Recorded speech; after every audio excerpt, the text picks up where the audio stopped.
My name is Charles Harrell, and today is December 5th, 2004. I'm here interviewing Mr. Robert Beatson. Mr. Beatson, could you state your full name, please? My full name is Robert J. for James Beatson.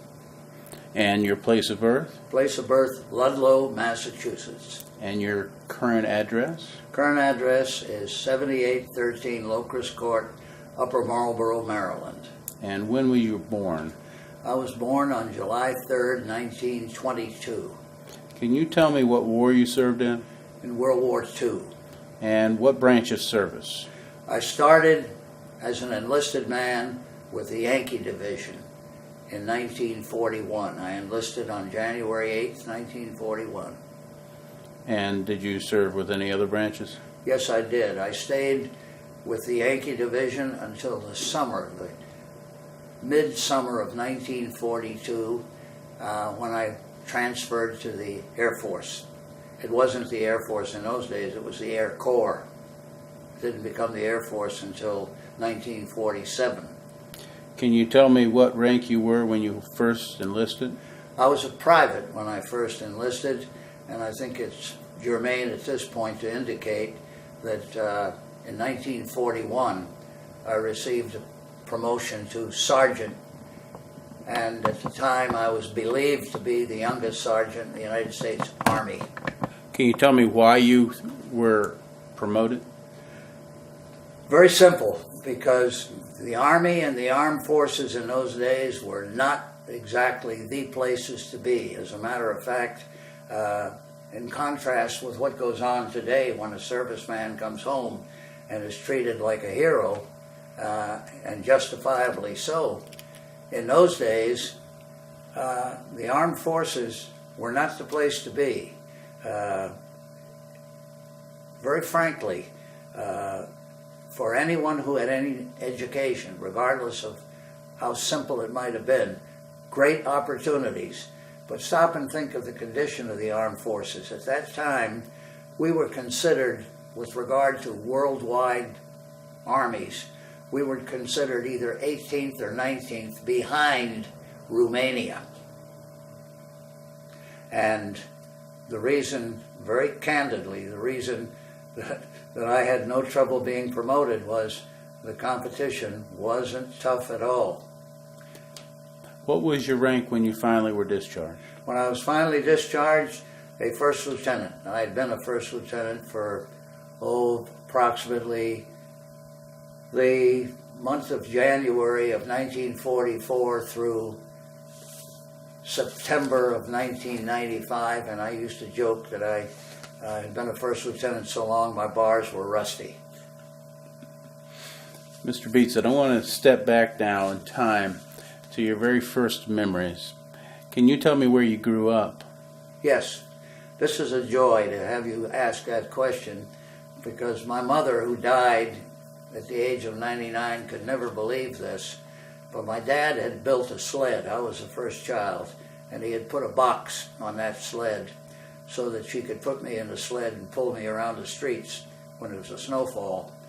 And I can still remember her pulling me up the snow-bound streets of Ludlow, Massachusetts, to my grandfather's funeral. I remember being brought into the house. In those days, the body lay usually in the family parlor, and I can remember being a little bit puzzled as to why my grandfather couldn't come out of that box and play with me. How old were you at that time? I was just a toddler. That's just why my grandmother, or my mother, finds it so hard to believe. She couldn't believe that I would remember that, because I wasn't even walking. You know how a child is when he's making his first steps and so on. I might have been, that's strictly a guess, I'd say 1 to 1 minus, considering that 1 is an effective 1-year date. But I remember that very vividly. Who was your mother? What was her name? Her name was Mary Klein. She originally came from Scotland, and a very wonderful story. Too bad you couldn't interview her. She came here alone as a teenage girl and landed, no mother, no father. They were back in Scotland, and she met at Ellis Island, she met her sister, who had already done the same thing she was doing, and the two of them came to Ludlow, Massachusetts, worked as spinners in a textile mill, and made the unheard of salary, which was a king's ransom in those days, of $35 a week. And they made enough money to bring the mother, father, and the rest of the family to this country. What year did she come here? She came, it would have been the early pre-war years of World War I. How about your father? My dad did the same thing as my mother, except that he came from Scotland also, but he came under much different conditions. My grandmother on my mother's side could neither read nor write. My mother had a third grade education, and she still had that third grade education the day she died. She didn't quite reach 100, 99, but remarkable. Never lost her Scotch accent. People loved to hear her speak because you'd swear she just got off the boat from Scotland. But my dad was a little different breed of cat in that when he came, and you as a teacher will be terribly interested in this, he did not have any formal schooling at all. He was educated in a textile factory. He went to classes in the factory where God only knows how they did it in those days, but they sure did it with him. He had the equivalent of an 8th grade education, but his English and mathematics were flawless. And he had a very unique theory about education. Those were the only two subjects that ever mattered to him, because you had to be able to spell, to write, to speak. Above all, you had to be able to speak. And if you could write and read, you could educate yourself. And he firmly believed that all education was in reality self-education. And I don't think you can argue too much with that, because if you have the patience, the drive, and the ability to read, you can educate yourself. Did he come over here alone also? No, he came with his family, his mother, his father, and they had, at the time, he had 3 other brothers and 3 sisters. And what was his name? His name was Robert Beatson. Did you have a close relationship with either or any of your grandparents? With my grandmother on my mother's side, a wonderful relationship with her, in that I was the first grandchild and I could do no wrong. And I will always remember 2 things about her. One, sitting with her on her lap in her rocking chair on the porch in Ludlow, Massachusetts. And she always had peppermints in her apron pocket. And to this day, I still associate the odor of peppermints with my grandmother. And she always had a nickel for me. And a nickel was a huge coin in those days, because a nickel would buy you the biggest bag of penny candy you've ever seen, because penny candy was 12 and 15 and sometimes as much as 20 for a penny. And when you went to the store, you looked for the ones where you could get the most, you know. So you could walk away with a dandy bag of candy for 5 cents. So I had a wonderful relationship with my grandmother. Who was her name? Her name was Klein, Mrs. Klein. C-L-Y-N-E, as opposed to the German K-L-E-I-N. But Klein, a Scotch. Interesting part of the background here was they were poor. This family was poor on both sides in Ireland, and they moved first to Scotland, which was a step up, not much of a step up, but a step up. And then from Scotland, both emigrated, not at the same time. They were neighbors in the same street, which is how my mother and dad met each other.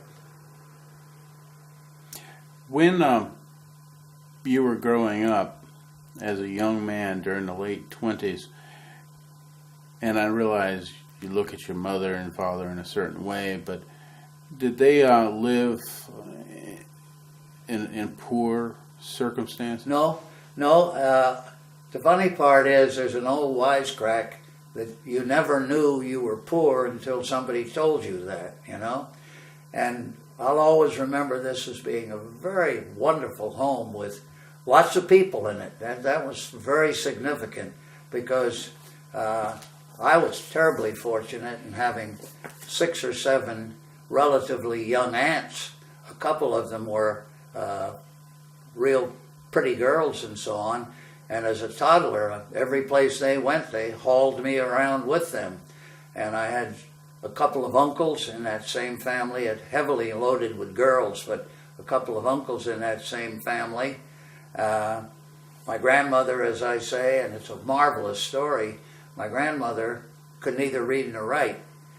And the girls, when they read a newspaper or anything that had to be read to my grandmother, edited their reading so they only read her the things that were good in the world. They didn't tell her about murders or crime or rapes. They were selective in their reading to my grandmother. So my grandmother was one of those people who didn't know anything bad ever existed in the world. And she literally was housebound in that all she was concerned about was being in her family domicile.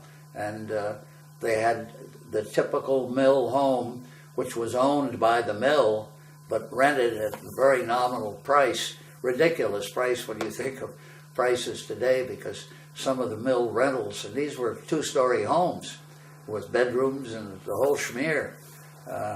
Nothing palatial, but very substantial. They're still there today, believe it or not. And I'm 82 now, and this goes back a long way. And they still are there. And when you were growing up in this mill town, yes, did your grandparents live within the town also? Absolutely. The entire family on both sides, maternal and paternal, they ultimately ended up as neighbors, catty-corner from each other on the same street. I remember the name of the street vividly, Windsor Street, in the same way that I remember the street that my mother and father lived in. For my earliest memories were Hampshire Street. And one of the most vivid memories I'll ever have, still have it to this day, and it's very germane to this interview. I remember Lindbergh's flight in 1927.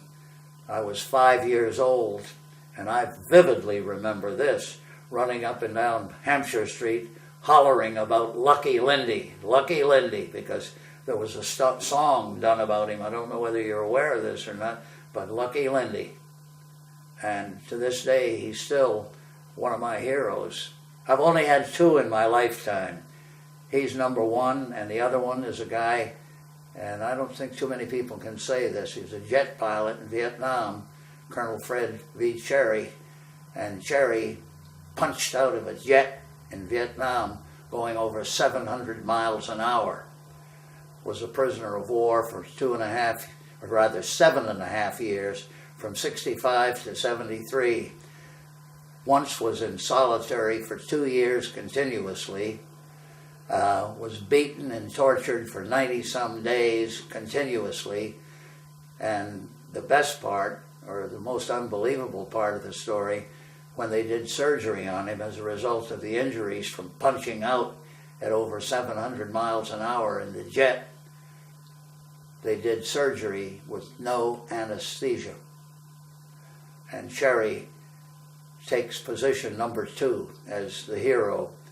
And I dare you to name me another guy that has a buddy who is not only his buddy, but is a hero. He's listed in the phone books today as Colonel Fred V. Cherry, Dale Avenue, Silver Spring, Maryland. And I'm sure Cherry has done many of what you're doing right now with me, but if you ever want to deal with Fred, say the word and I'll take care of it for you. When you were growing up during the 20s, did your family have money? No, they were very moderately. My dad was a textile foreman. He was in charge of one of the toughest jobs in the manufacturing process, in that raw jute, which comes in bales, very much like cotton. But it's I don't want to get too technical about this because I don't want to make any boners about describing it as a fiber or any of that. But he was responsible in his unit that he did, a unit that did the work which is known as carding, C-A-R-D-I-N-G, which is a process that the bales of raw jute were started through these machines. And these carding machines, huge, virtually half as big as this living room. And he had 200 of them in one room. And my dad was a foreman of that carding room. But it was such an undesirable job. You were considered not too swift mentally if you had a job like that. And his gang of workers were known as the dummy gang. You had to be a dummy to do work like that. But this was the beginning process of the jute carpet yarn situation, in which that process led to New England having just one place that I remember vividly, Mohawk Mills carpets in upstate New York. And my dad was a terribly unique man in this field, in that wherever he went, he was regarded as an expert in the field. And this might be a wonderful spot to throw this in because we weren't well-to-do, but for the grace of God, and had he accepted it, I might have been giving you a residence address of San Quentin Prison for this reason. California had convict labor, and they had a jute mill, and my dad was considered the most proficient man in that field in the United States, and he was offered the job of foreman of that jute mill. And had he accepted, I'd have been telling you that I grew up in San Quentin Prison, because I would have lived in the prison with my dad and a family in our family home, had he accepted. Was your father, did your mother work also? No, my mother never worked a day in her life. Once she got married, her job was taking care of the family, and she never did another day's work. You mentioned you were the firstborn. I was the first. Who else? The first after me was my sister, whom I'm intensely proud of. She was a combat nurse in the Philippines. She's a widow, lives over in Virginia today, in Alexandria. The third was another girl, Margaret, who also was a student nurse at Georgetown University during the war years. And the last of the Mohicans was my brother Jim, who incidentally became a sergeant in Korea. He was 10 years younger than I am. And that means I'm 82 as I'm talking to you. My sister is 81. My second sister is now 75. And my kid brother Jim, notice I still call him my kid brother, is 72. Do you remember the great Black Friday when the stock market crashed? Yes, I do, for a very unique reason. Roosevelt was president at that time. Or wait a minute, I don't want this to be inaccurate. Hoover was. Hoover was, okay, good. What I remember, I've got to admit that I don't remember the stock market crash as such. I probably saw it in the paper and it didn't mean much to me because I would have been maybe 10 or 11 years old in Savannah, Georgia.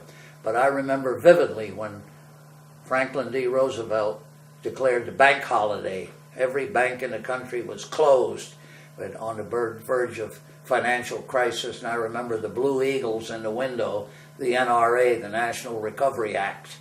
And I remember also, the Make Work program for boys, not boys, men. What was it they called them again now? The CCC. What's that again? The CCC. CCC, yes. That's good. I'm glad you reminded me there. That's one of those points where periodically I'll have a trouble going back, but basically I have a pretty good memory and a pretty accurate one, because I don't believe in using something unless I can back it up, and you get in trouble when you start laying it on or telling lies. You're only causing problems because you got to tell bigger lies to cover the first ones, you know. Well, you said you remember Excuse me. the day when FDR called in the bank holiday, which is pretty much at the very beginning of his administration. Very much so. But you don't remember anything before that specifically? Oh yes, I remember. I remember going to from Massachusetts to Georgia by boat with our family. My dad was already there, but my mother and 3 children, 2 girls and myself, made the boat trip to Savannah, Georgia. And my dad was waiting for us there. And my brother, the baby of the family, was born in Savannah. That's why he's 10 years younger. Why did you have to go to Savannah? Because that was a promotion for my dad from Ludlow, Massachusetts to Savannah, Georgia. And the mill that he was in charge of there, not manufacturing-wise, because he was the man that made things go. He had 200 workers, almost entirely black, who were making the bales in which cotton bales were wrapped. It isn't really a solid bale. It looks almost like a very thinly visualize a lot of checkers on a checkerboard and so forth. And that's the way cotton bales used to look when they were wrapped with cotton covering and so forth. So he was promoted from his job in Ludlow. Correct.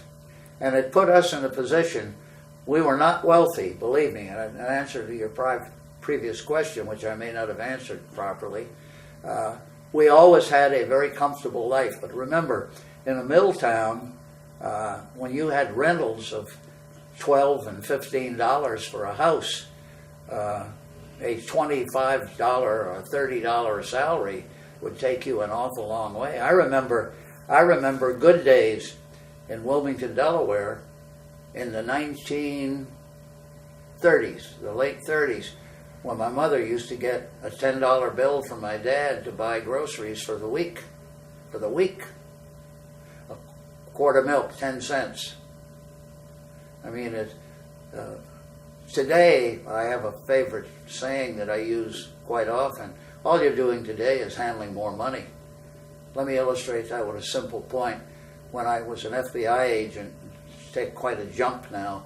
When I was an FBI agent, I was making top dollar of $12,000 a year in New York City. And that was considered a very respectable salary, very respectable. I attended a football game here in Washington when someone seated behind me overheard me talking with a couple of my buddies who were flying officers about my earlier days in New York City and why I left the FBI, because I didn't retire from the FBI. I resigned for a better job in which I made $20,000 a year and a bonus of $2,000 extra. And believe me, with 4 kids and a wife that was pregnant with number 5, that money meant an awful lot. So I did 14 years with the FBI. A lot of guys used to say, "You're crazy for leaving. You could do those last 6 standing on your head." But when you get an offer like I got, you took it. But my point that I'm leading into is a very, very germane point. The man who was at the ball game tapped me on the shoulder. He says, "Sir," he says, "I don't want you to think I was just listening into your conversation, but he says, I thought you'd be interested to hear this." He says, "I'm an agent in the FBI today, and that job that you had, grade 13, when you were in, now pays," and this was a year or two ago at the Redskins Stadium here. "That job now pays $90,000 a year. My top was 12, which again proves my point."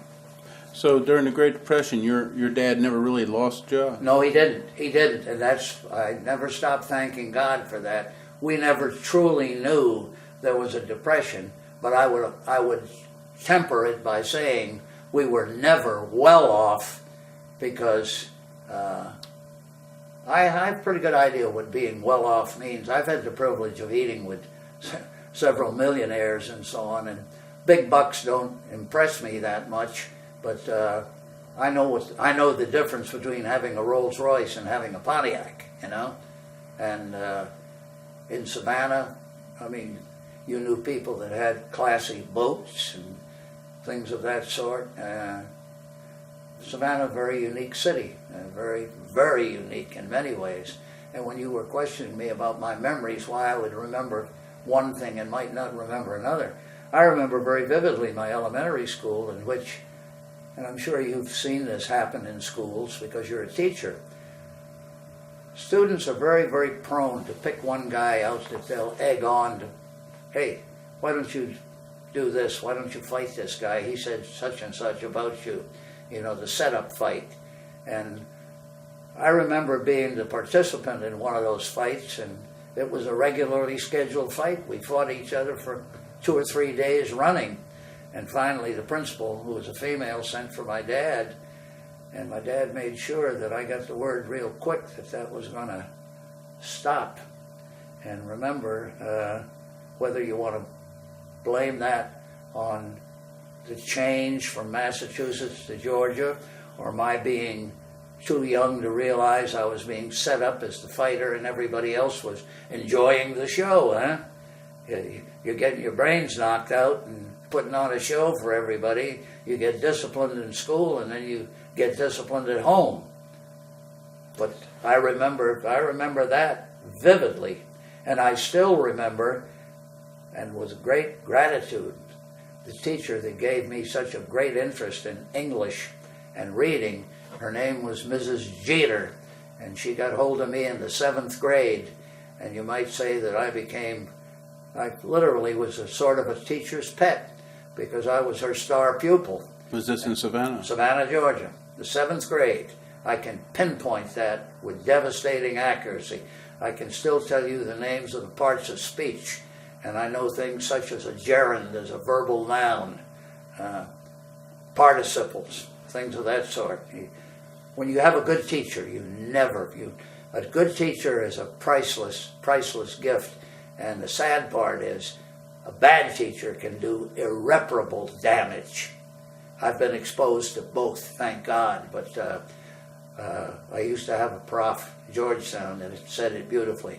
You don't have to eat the whole ox to find out if the beef's any good.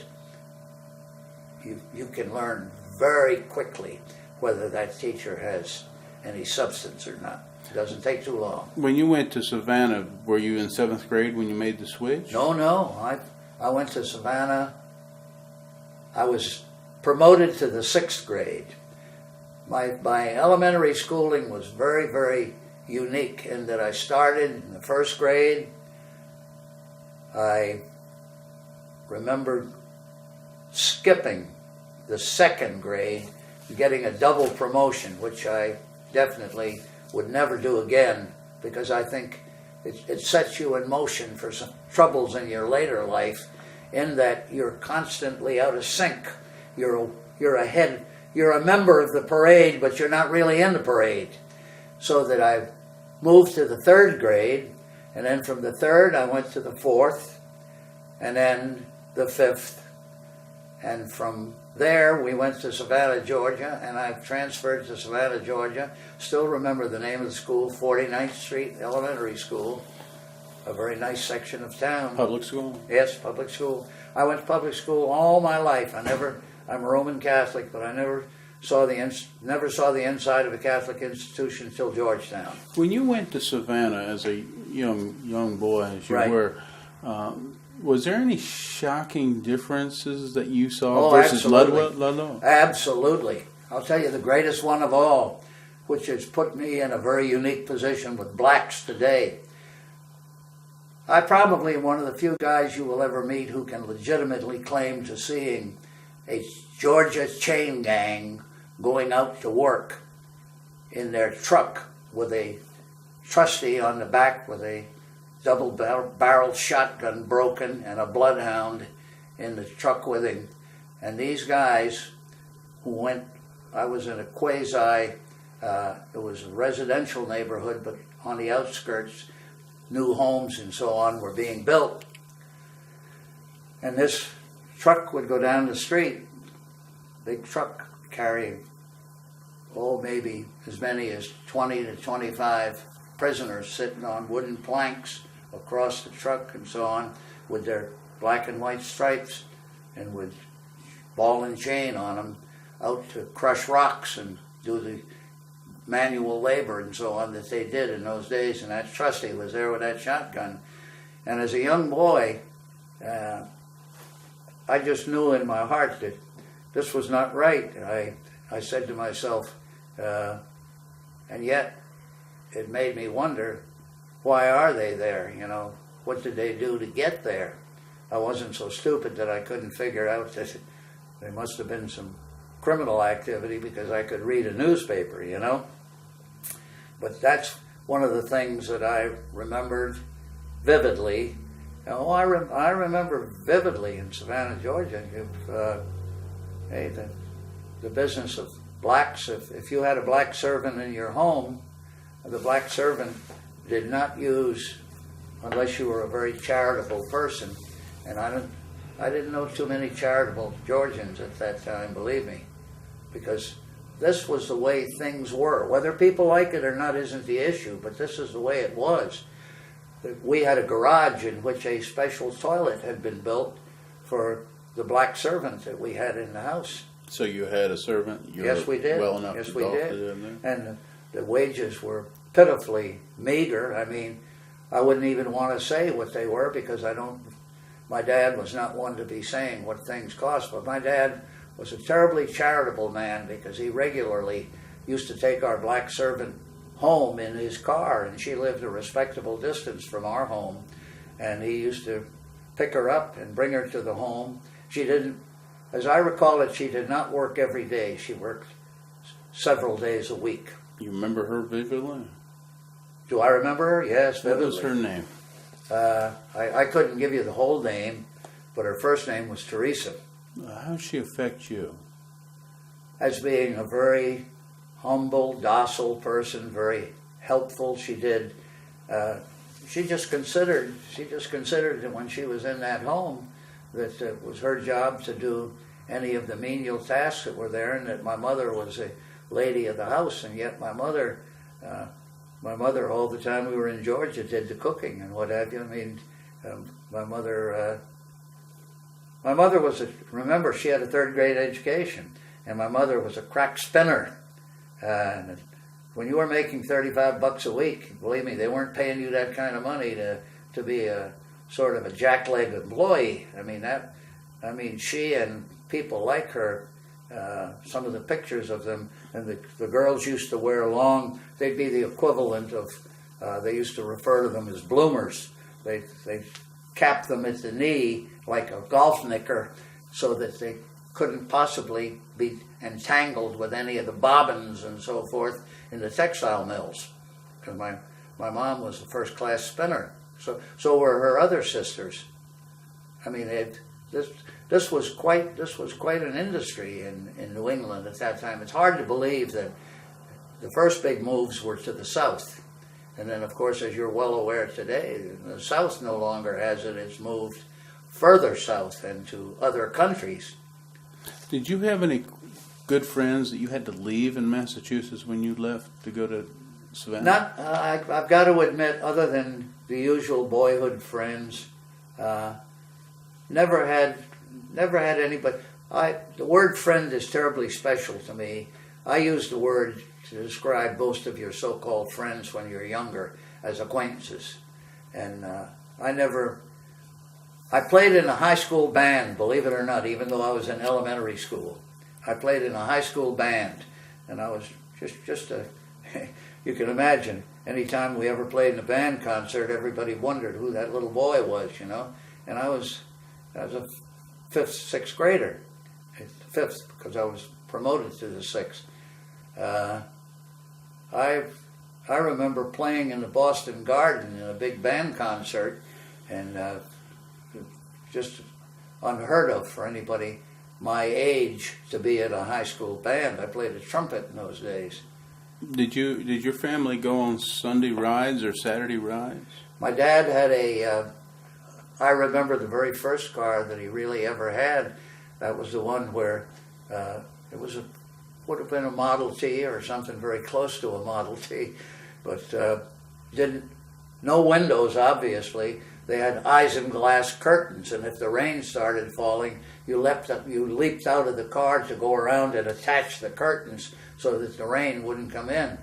And one of the things my wife and I still laugh about it to this day, believe it or not, it used to be de rigueur to put a fake flower vase on the inside of the car, on each side of the rear seats, and fake flowers in there. But what a vase and flowers were doing inside a car is beyond me, and yet that was considered the thing to do. And to this day, when I tell people about it, they laugh uproariously. And I know guys that have made a collection of those vases and so forth to remind them of the early days of automobiles. How long did you stay in Savannah before you moved to Wilmington, was it? We left Savannah, I can never forget this, 1936. I'd say that we were in Savannah, I'd say definitely 5 years, but maybe 6. I would say that I lived in Massachusetts from 22 to 30, and then 30 to 36 in Savannah. Now keep in mind, I was in high school in Savannah, the first year of high school. In those days, it was 9 and 3. No, it wasn't. It couldn't have been other than that, because I have this clocked in my mind, because the 3 high schools that I was in were Savannah, Ludlow, Massachusetts, and Wilmington, Delaware, in one 12-month period. We left Savannah in the middle of winter. Well, I say middle because when we got to Massachusetts, there was snow on the ground, a good bit of snow. We were in Massachusetts for approximately 9 months, from January till September. In that year, I was a student in the first year of high school in Savannah, or rather in Ludlow. Then my dad was transferred, because things were in decline in the textile industry, to a new plant in Wilmington, Delaware. And I was in P.S. DuPont High School in Wilmington, Delaware, starting in September of 1936. And at that time, I had to have been in the 10th grade, because here again is where the years play games with you, because remember, I finished high school at 15. So that I went in the 10th, 11th, and 12th grades in Wilmington, Delaware, after that 3-in-1 year, and I graduated in June of 1938 at 15 years of age, the youngest student by far in my class. Incidentally, a unique story here.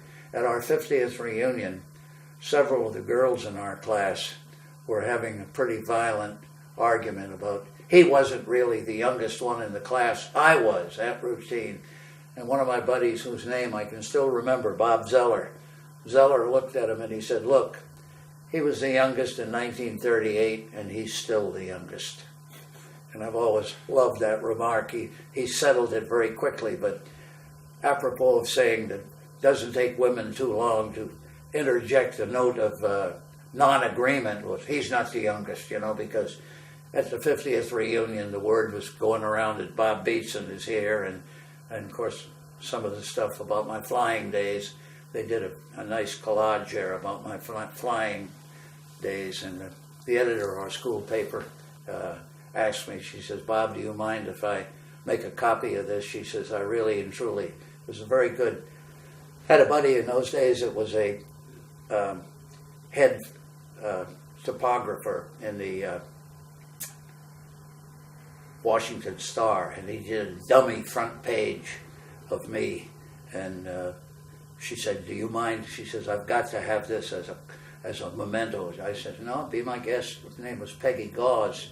I don't know what her married name was, but that was her name when she was the editor of the school paper. Very competent girl, very smart, and member of the Honor Society. And there too, I went that route. I was a member of that Honor Society, Did you become close with anybody at high school? Oh yeah, yeah. As a matter of fact, by a 1 in a million shot, one of the guys, and I wasn't close with him, but I knew him and knew him as well as you know other students in your class. A guy by the name, very unique name, Clinton Schoolmaster, believe it or not, Schoolmaster. He became a squadron commander in the 8th Air Force, and believe it or not, I ended up flying for him. He was killed over there in a very unique accident. Nobody knew what happened other than they usually had a fighter plane at most bomber bases where they knew that most guys in bombers at some point or other just gets that urge to fly in a single engine fighter. And this P-47 was to theoretically let you take it up and get the wild ideas out of your system. Well, he went up, and it's my understanding, he went up to, supposedly, I don't know this for a fact because I wasn't there, but he went up to photograph the formation and so on that day, formation forming, because it's a very intricate process of imagine getting 1,000 planes off the ground and into one massive formation. I mean, it took hours to see that formation go into Germany. It took hours to see it. Remember, first of all, you got to get up to 20,000 feet, and you don't get up to 20,000 feet in a matter of moments. You know, it's not like today at all. But anyway, the most popular theory is that he either got into the clouds, spun in, or what have you, but never seen or heard from again. And Schoolmaster was one of my classmates at that time.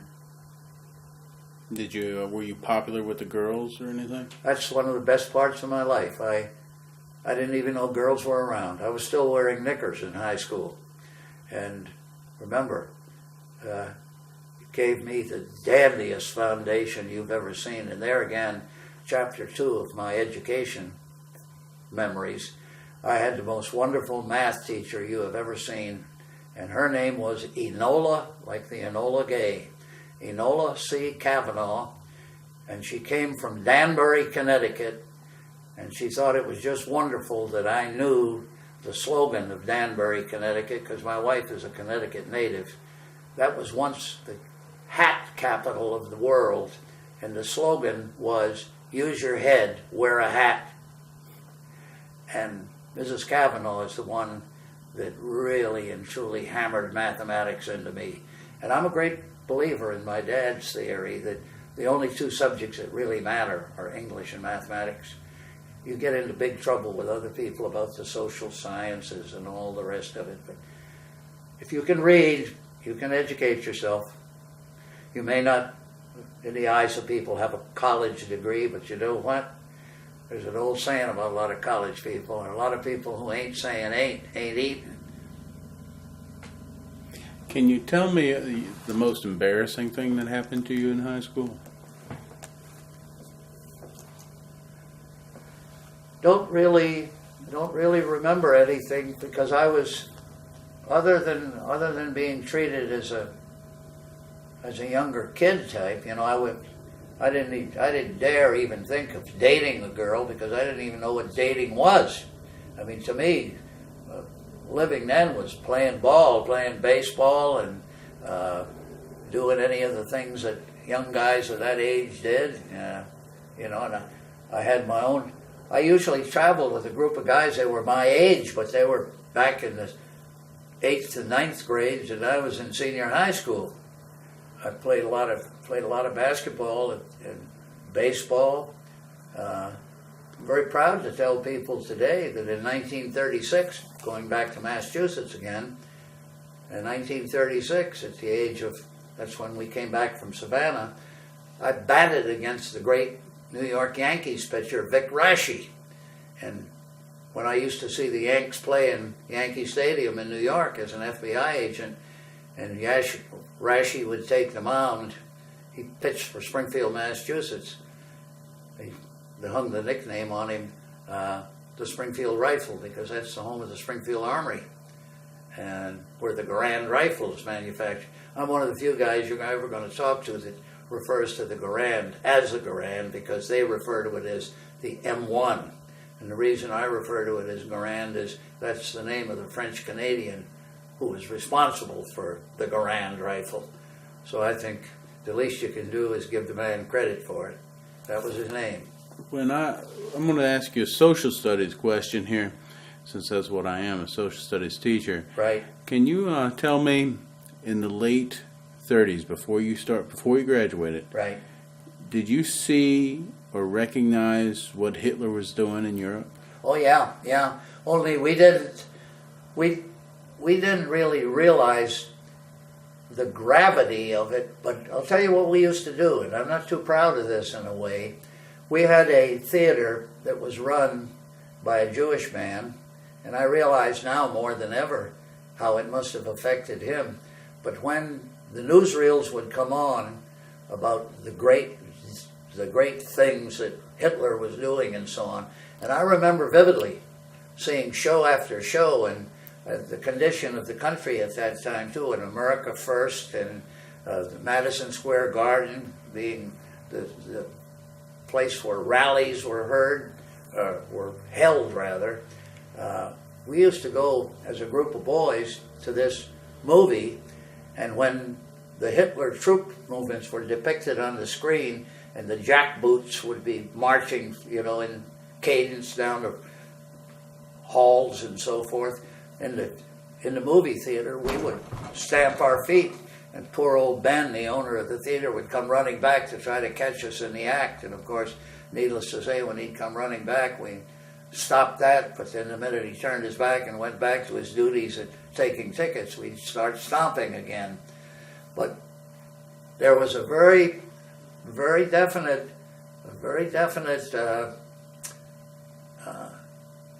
anti-Semitic attitude in the country on the part of many people at that time.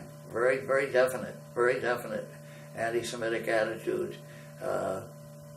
And by the same token, later on, you get the issue of the Rosenbergs and the atomic bomb situation. You start getting into some very deep water there, because virtually everybody for a span of several years who went to City College of New York, it doesn't mean everybody, but City College of New York was heavily for Jewish and black students, people who did not have the money to go to the Fordhams and the other colleges in New York, St. John's and what have you of that day. In the late 40s and 50s. Absolutely. And that's where Julius did a tremendous amount of recruiting. I can still tell you the names. It's not going to do any good to do it right now, but many of those cases, and I do want to tell you this because it's an interesting sidelight. When I was an FBI agent in New York, when people hear that I was in New York in that era, they'll say to me, "Did you ever work on the Rosenberg case?" And I always love telling them, "Yes," I said, "I did, but let me tell you what my role was." I said, I had a buddy, Larry McWilliams, and I said he was a fighter pilot who flew off a carrier during the war, and of course I came from heavy bombers. We were both single at that time. And I said, we were considered the gophers of that squad, go for coffee and go for all the jobs that had to be done, so that you never really and truly got into the guts of the case. And this is why I feel so proud to be able to say this, and say it with great pride in this interview. The man who had the Rosenberg case was a wonderful Irish guy by the name of John Harrington. And he had a brother named Bernie. They were both agents in New York at the same time. But John Harrington, believe me, was the man who had the case. And person after person to this day will say to me, "Did you ever work the Rosenberg case?" I said, "Well, I'm very familiar with it." They'd say, "My cousin was the main agent. He had that case in New York." And I always love to be able to look at him and say, "Let me disabuse you of that notion. Your cousin didn't have that case." John Harrington had the case. I know. I was there, and I know the guys, know every one of them, because as luck would have it later on, McWilliams, my partner, and I had a hand in just about every good espionage case in New York for a period of a couple of years there. I mean, we had a piece of the action. We have about 10 minutes left on Right. this tape. I wanted to get your feelings about when you first started realizing what Hitler was about. Can you tell me when that happened? Was that like before the military? I would say that when I went in the Army, when I first went in the Army, to realize the deplorable conditions we were in this country. Keep in mind that in those days, when you first went into the Army, they didn't have enough rifles to give you a rifle. They'd give you a broomstick. They'd put you at a road crossing and give you a big box or something to sit on there, and you represented an anti-tank gun. The big word in the Army for anybody in that era, and if you ever interview them, you're going to smile when you see them, the word simulate. Simulate. Pretend that you're this, and pretend that you're that. And the best example I can give you from my own knowledge of what was going on is that we were at the Cranston Street Armory in Providence, Rhode Island, right after Pearl Harbor, when the entire East Coast was being guarded against Nazi submarines, German subs, and we were, you ready for this one? We were given 30 caliber rifles to protect the shores of America, specifically Rhode Island at that time, from German submarines. And I think you'll agree that isn't much of a match for a submarine, a rifle. Huh?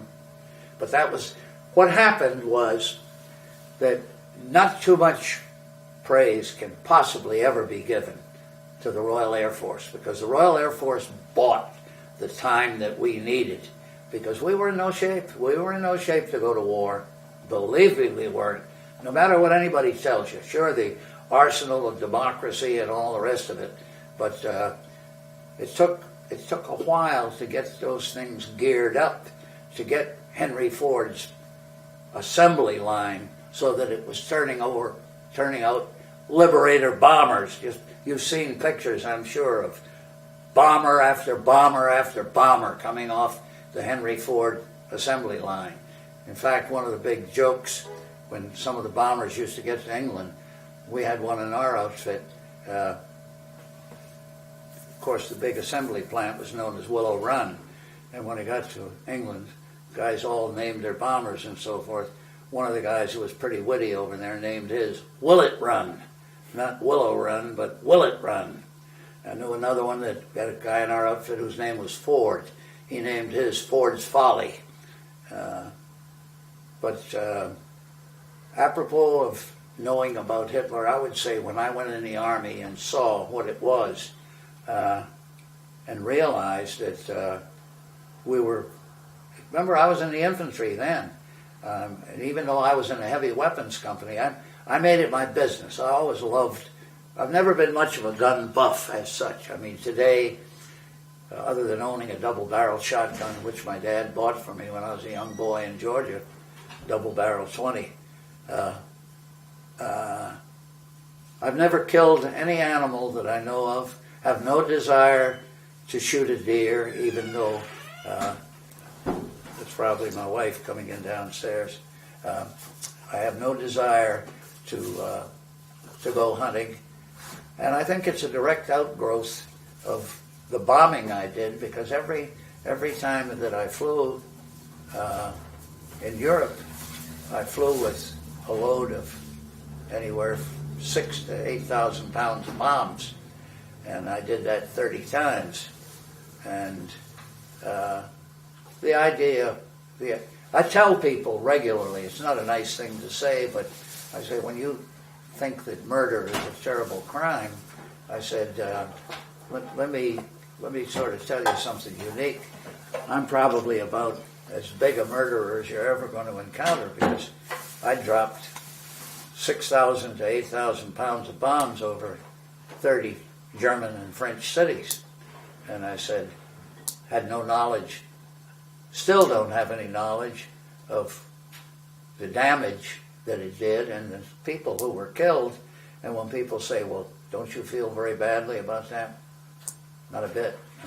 I don't have any joy about it, but let me tell you, every time I flew, there was a German in a fighter plane trying to kill me and 9 guys in that bomber. And if they weren't doing it, places like Bremen, Germany were ringed by 600 heavy guns which could reach 20,000 feet like you wouldn't believe. And they were there tattooing you. 20 rounds a minute, 600 heavy guns. That's 12,000 rounds. When someone is trying to kill you, it becomes a very, very personal issue. Very personal. During the late 30s, before World War II started in Europe, did you hear any news about what Japan was doing in China? Oh yes, absolutely. It's interesting the way that was happening because, as you're well aware, it's foolish to recreate all the atmosphere that went on, but the Japanese were noted for being, according to all the publicity that we got and the stories we heard, very, very cruel and so on. And of course, remember the Corregidor and the Bataan Death March. I have a buddy, incidentally, that doesn't live very far from here. I kid him all the time about not having a real name, a first name and a second name, because he has 2 first names. His name is Carl Roy. And Carl Roy and I are very, very good buddies. He's a Bataan Death March survivor. Incidentally, in the event you might want to talk to him, I can arrange that one for you. But he would probably make a very, very good one for you. But not too many people around today who survived the Bataan Death March. But before the war started for us, did you know anything happening with Japan? I'll tell you what I do remember vividly. The story came out, and I've always been terribly interested in this in more ways than one. It had a tremendous impact on me because it was once a great miler runner. I say miler because it's my understanding he was a miler. His name was Lou Zamperini, who ran for a California college. And he became a bombardier. And he went to the Pacific and was shot down and had an unbelievable escape and so on, but wound up ultimately, after managing to ditch in the waters of the Pacific and so on, wound up in a Japanese prison camp. And the stories came out about what was being done to American troops. And of course, the Bataan Death March, if you were unable to continue marching and so forth, they just bayoneted you, period. That was it, period. I mean, if you tried to help anyone, they'd bayonet you for trying to help them. And you can imagine the guys that survived that march. You can imagine the feelings that they must have to this very day. I want to stop here. Okay, this will be fine. You started in Right. September 1939 with the Germans attacking Poland. Right. Where were you at that time? At that time, I was in Wilmington, Delaware, riding a bicycle for a telegraph company. A lot of people know about Western Union, but they didn't realize there was another telegraph cable company known as Postal Telegraph. They had a blue uniform with red piping, and the thing that was very famous about that company was it was owned by a man named Clarence Mackey and his daughter, and this was unheard of in those days for a Jewish person and a non-Jewish person to be married, but very rare indeed. Still, in strict Orthodox families, they consider this I mean, they may not be prone to admit it, but I'll admit it for them. They don't look with favor for a Jewish person to marry a non-Jewish person. She married Irving Berlin, the great songwriter, and this was known everywhere. And of course, he made more money than anybody could ever begin to think of making. But she was the daughter of Clarence Mackey, who was Postal Telegraph Company owner. But anyway, I was riding a bicycle for. I still remember the day when the German Luftwaffe pounded Poland, and that was Labor Day of 1939. I remember the day vividly. I remember wheeling my bicycle over the streets of Wilmington. Keep in mind, even though I was an honors graduate from high school and so forth, I couldn't get a working permit because I wasn't old enough to get a working permit. So you stayed with your dad, right? I was with my dad and mom, sure, at home. I lived at home. I can still tell you my salary vividly. The first job I ever got, which was that, paid me 25 cents an hour. And then we got a raise to 30 cents an hour. And I'll never forget when we got 40 hours of work, because 40 hours times 30 cents an hour is $12, and the Social Security tax was 1 cent on a dollar, so that my paycheck was $12 less 12 cents, or $11.88. I used to give that check to my dad, who could put it to good use along with his own check, and my dad would give me a buck back for spending money, and that buck lasted me a week. And remember, ice cream cone, a nickel; movies, a nickel; penny candy, a bag of penny candy that choke a horse, 5 cents; everything, quart of milk, a dime. So you were I was a telegraph messenger for a couple of years. I couldn't. My big ambition was to try to get into the DuPont company as a lab boy, and I could do no good whatsoever. I didn't have the contacts. My dad was not a DuPont man. My dad was a factory manager. Still with textiles. With textiles, absolutely. Yeah, my dad was not a DuPont man, believe me. And as a result, I had no contacts. And you asked me earlier in the interview, and it's a good time to mention this right now, did anything embarrassing ever happen to me? I've always been probably a little more sensitive than people might think. Most people think I'm a hard-nosed guy that could just run over everybody and wouldn't bother me a bit.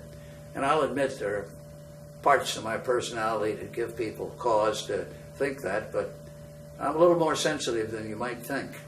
And when I was pedaling that bike one day, a kid that I had been teaching as an honor society man, I was teaching him mathematics. That was one of our projects, to teach students that were having troubles. And he looked at me very sarcastically, and he said to me, as I was driving past him and greeted him with a "Hi, how you doing?"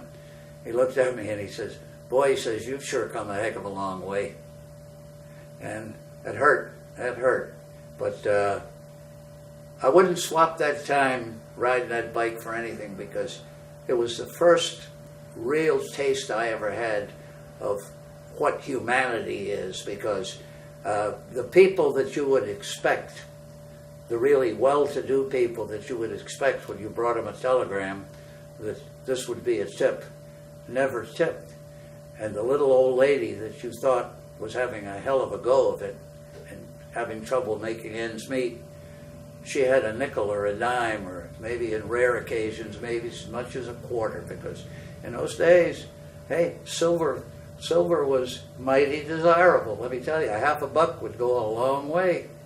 When the Germans attacked Poland, did you have any dreams about this becoming a huge, out-of-control conflict? Not as such, but I used to listen, not so much there, but a short year later when I was in Massachusetts, because I went up there to enlist and to work in the same textile mill where my dad had originally been. I used to listen to Edward R. Murrow every night with the bombing raids over London. And I remember another great commentator, you don't hear about him as much as you do about Murrow, St. John. I forget his first name. That was his last name, St. John. Oh yes, I regularly try to drive this home to people, that no one will ever be Winston Churchill coined the absolutely perfect phrase when he said, "Never have so many owed so much to so few," about the Royal Air Force, because they literally They literally bought us the time we needed. And let me tell you why the Spitfire was such a magnificent weapon. It only could stay in the air from the time of takeoff until it had to be back on the ground, no gas, 45 minutes, which meant it couldn't take you very far. It could never take you to a German city because the minute it got across the channel, it was practically out of gas. But it was absolutely perfect for the Battle of Britain because they would fight until they had no gas whatsoever, glide down to England, which was literally like a floating aircraft carrier, gas up and go right back up again for more. And let me tell you, I can still tick off the names of the Royal Air Force aces, and my favorite was an Irishman who never got the publicity that he should have gotten. People knew he was around, but again, the Irish-English bit, and his name was Paddy Finucane. Now the last name, when I spell it out for you, won't mean much because you and I would probably pronounce it Finucane, Finneucane, and an Irishman refers to that as Finucane. And his first name was Paddy, and Paddy had 32 kills when he finally, the phrase that most flyers used that came out of the war was, bought the farm. He got shot down in English Channel after 32 kills. And Paddy Finucane was one of the great aces of the Royal Air Force. Did you follow his career on radio? I did. Not radio, but they never announced in the radio any names or anybody, except later on if they had a big meritorious thing for an American who won the Medal of Honor or something, they might announce it and so forth as a radio broadcast. At that time, several Hollywood stars and the movie Wings was a great favorite at that time, was a movie director named Ben Lyon, and he was married to a great actress of that time, Clara Bow, and they were over there with the 8th Air Force as publicity types. Andy Rooney was there as a sergeant. I never met Rooney, but Rooney was a sergeant in the Air Force over there, and I give Rooney credit. He flew a total of 6 missions,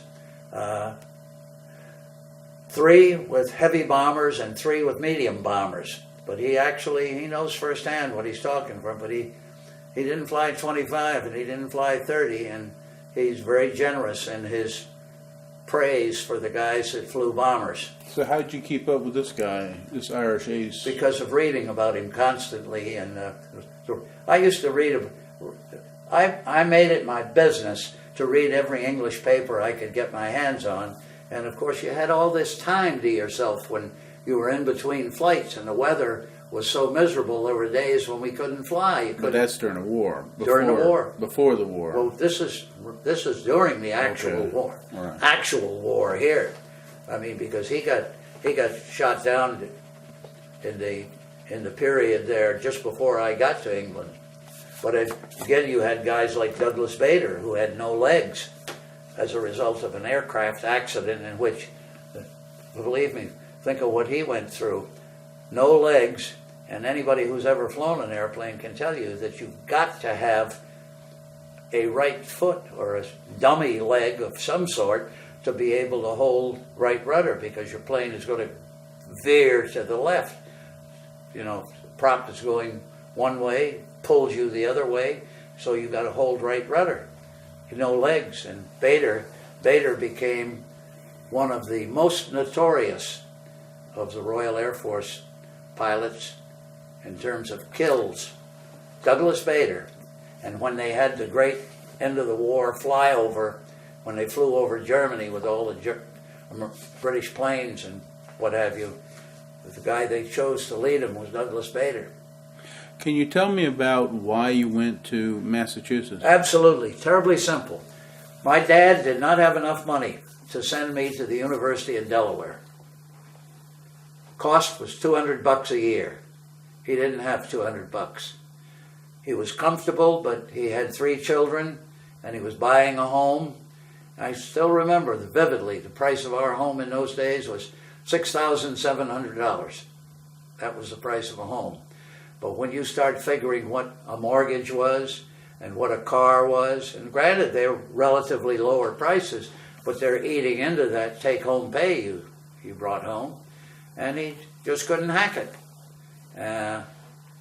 And West Point was my way of trying to beat the system. Namely, since I couldn't go to a college of my choice, West Point and Annapolis, but West Point predominantly, because that was always my greatest goal. I never realized it. I could go to West Point in one of two ways. I could either get a political appointment, forget that, because I had no political people who were going to appoint me, and you start to learn the game. You start to learn the game very quickly when you're young, and you find out some of the phonies that are in the political arena, believe me, and I've had firsthand knowledge of them.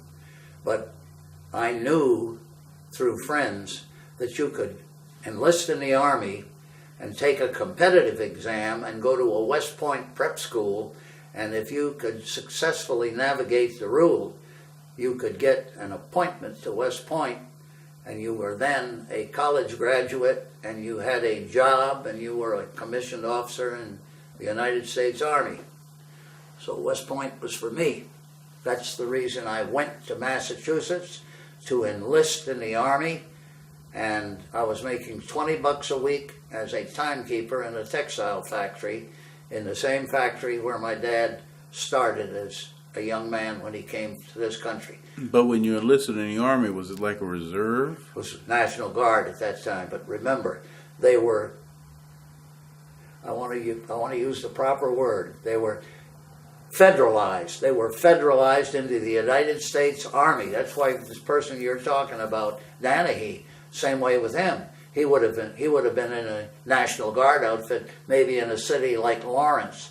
I was in a city of Springfield, Massachusetts. And what regiment did you join? I joined the 104th Infantry Regiment, which is located in Springfield, Massachusetts. And what company? D Company. That's a heavy weapons company. D? D as in dog.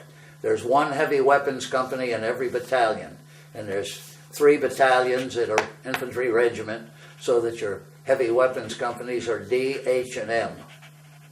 Why did you choose that specific company to join? Very simple, because my dad had a buddy who was a captain in the National Guard, a wonderful man who idolized my dad.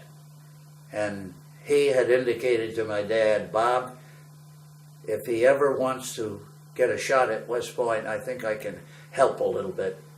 And all he did was make it possible for me to take the exams. And I took and passed the exams, and I was at the West Point Prep School when Pearl Harbor took place, and I was one of the 10 guys still under active consideration for a West Point appointment, one of 10 in the entire East Coast of the United States. And I want to back up and ask you about your first day when you showed up to sign the papers to join the National Guard. That's a classic, and I still remember it vividly. That night, because by the time I got to Springfield, Massachusetts, in a trolley, tremendous snowstorm that night. Couldn't possibly forget it if I tried. Couldn't possibly. And I went to a theater, I still remember the name, Poli's, P-O-L-I. That was a great chain in those days. Remember, this is 1940. This is wintertime of it's 1941, because it's January. It's the night I enlist, January 8th. But I knew that when I went up there in September of 1940 to work in this textile mill, so that my purpose in going was to go up there to get an appointment to West Point, the West Point Prep School. And that night, I went to see a movie, and I can't possibly ever forget that. The movie was Gone with the Wind, 1941, January the 8th. And when I left the movie to go back to the armory, went to the armory, and I'll tell you where I slept that night. never forget this, on top of a pool table. And a pool table ain't much of a bed, believe me. Not with a slate bed of a pool table. And we were in that armory for a matter of maybe a week at most. Maybe a week. And conditions were really pretty bad in more ways than one. And I mean by that in terms of a place to sleep and all the rest of it. As I recall it, we did not do any eating in the armory. We were getting a ration allowance from the Army, and we could eat on the street in restaurants and so on. And the day that we left, Springfield held a big rousing rally for us and so on, and we climbed on a local train and went, and the name of our camp, the original camp, Camp Edwards, is in a place with the unique name of Buzzards Bay, Massachusetts. Cape Cod, one of the most sought-after vacation places in the world, and I've walked every foot of Cape Cod because 30-mile hikes were nothing for us with full packs.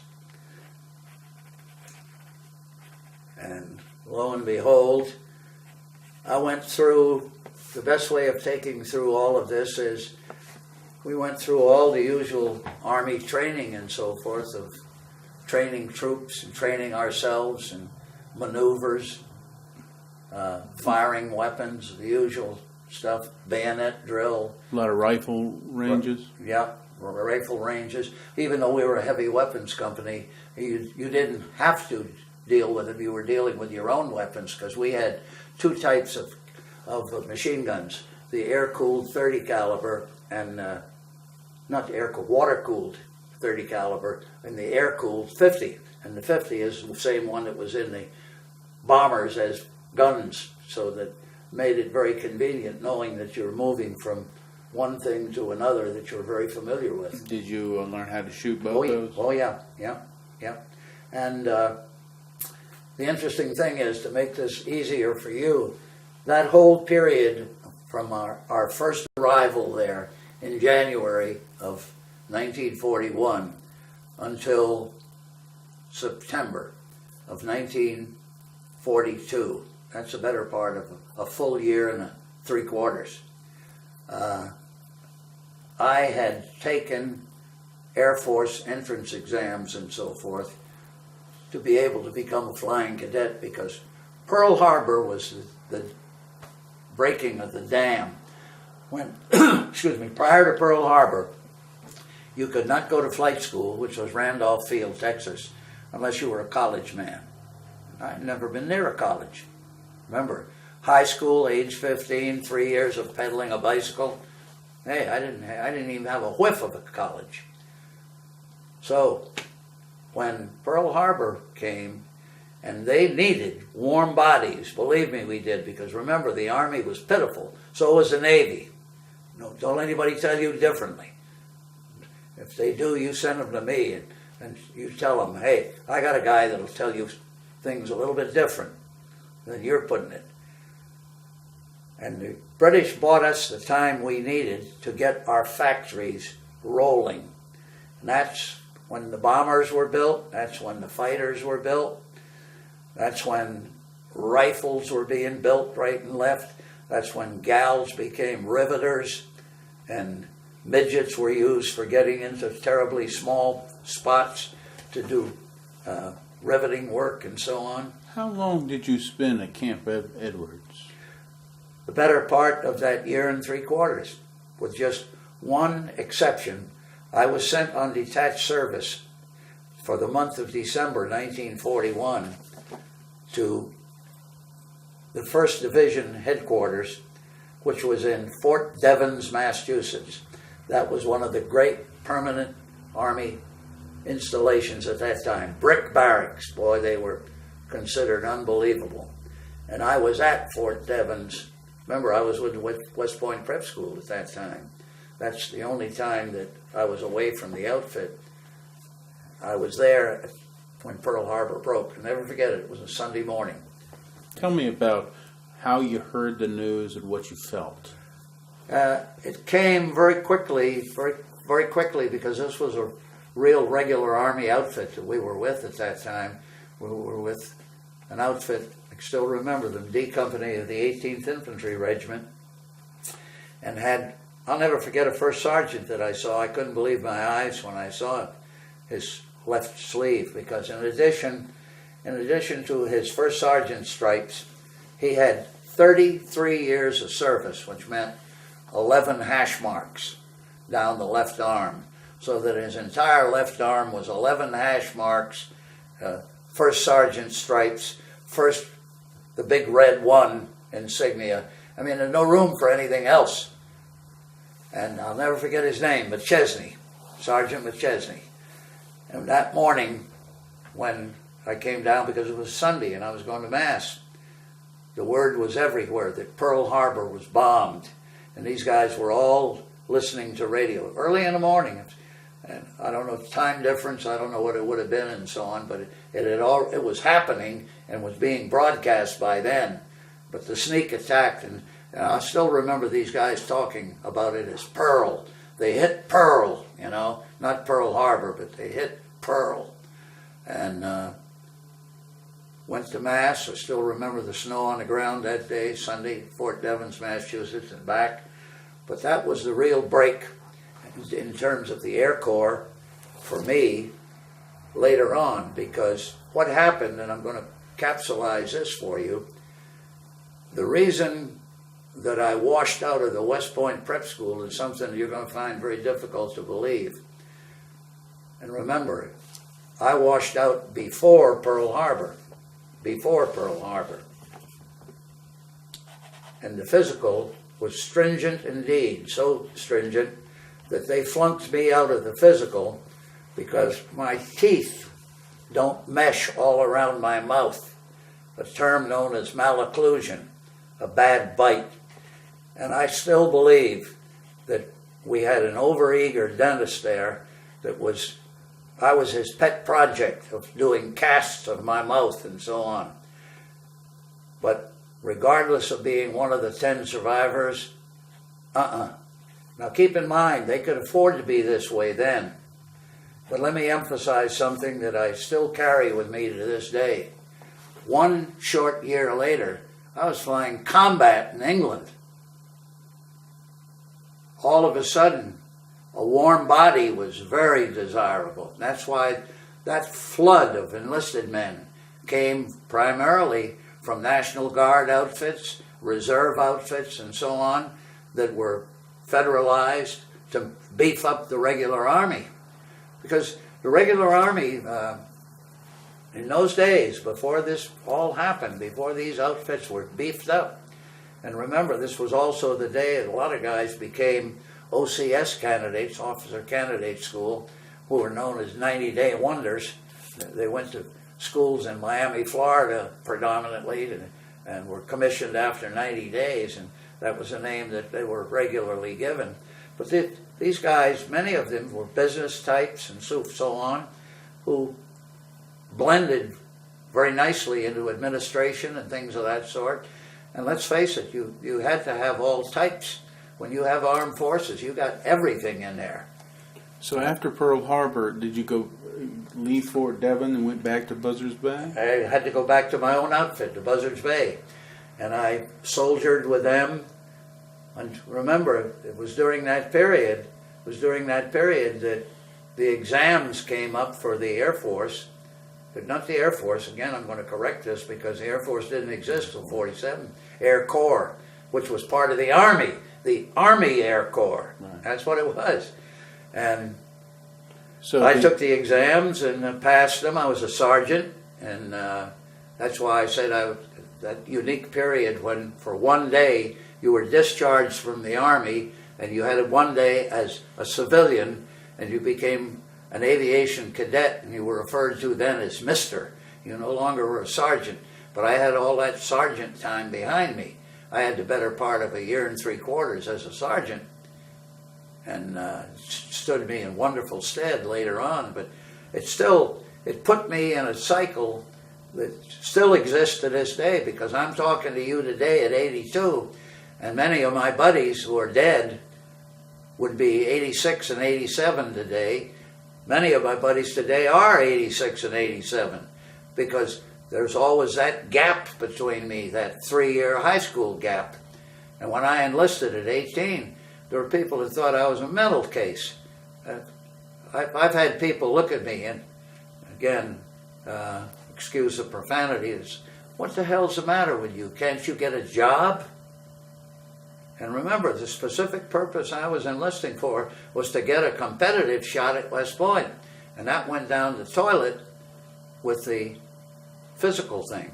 And then And that was before Pearl Harbor. The washing out was, yes. Right. And Pearl Harbor is what opened the floodgates.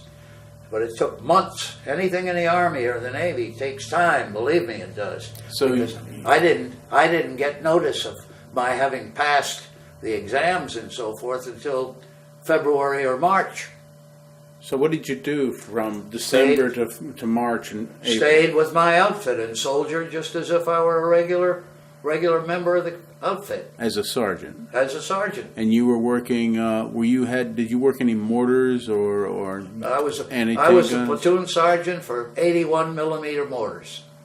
They had 81s and rifle companies, as I recall it, because they had a smaller mortar. But I'm trying to remember. We had nothing but 81s, and I do know there was a smaller mortar. I can't remember the circumference. Well, you were. Did you practice shooting them? Oh yeah, heck yes. I've shot many a round with a mortar. Did you attend different classes to learn? I was conducting many of the classes because, remember, we were getting all the draftees in, all the guys who had laughed at us and made all the remarks. Well, let me tell you this because it's important to get this into history because history is going to hear it, but it's not a nice saying. One of the slogans that used to be used to denigrate National Guardsmen was this: I'd rather be a dog in a nigger's backyard than a brigadier general in the National Guard. I have been to Fort Bragg, North Carolina, where once I was an aviation cadet and I went back to see my buddies. This is where they were based, at a place called Wilmington, North Carolina at that time. Never been saluted so much in my life because the propeller in my cap insignia looked like an officer's insignia, and I was being saluted right and left by buddies of mine that thought I was already a commissioned officer, and I was an aviation cadet. When you were in the Yankee Division, you didn't go to any maneuvers in the South? No, not the big one in the PD River in the South. I still remember the name of that river from them because they told me all. See, the reason I have this unique connection with them is they did everything as a result of World War I to keep that unit away from war, because in World War I they were decimated, and no youths who were males came away from World War I, and they vowed in Massachusetts, never again would this happen. Well, they held them out, and do you know when they cut them loose? This is what I say always happens when you're going to do somebody a favor. They cut them loose at the time of the Battle of the Bulge, and that's when they caught hell.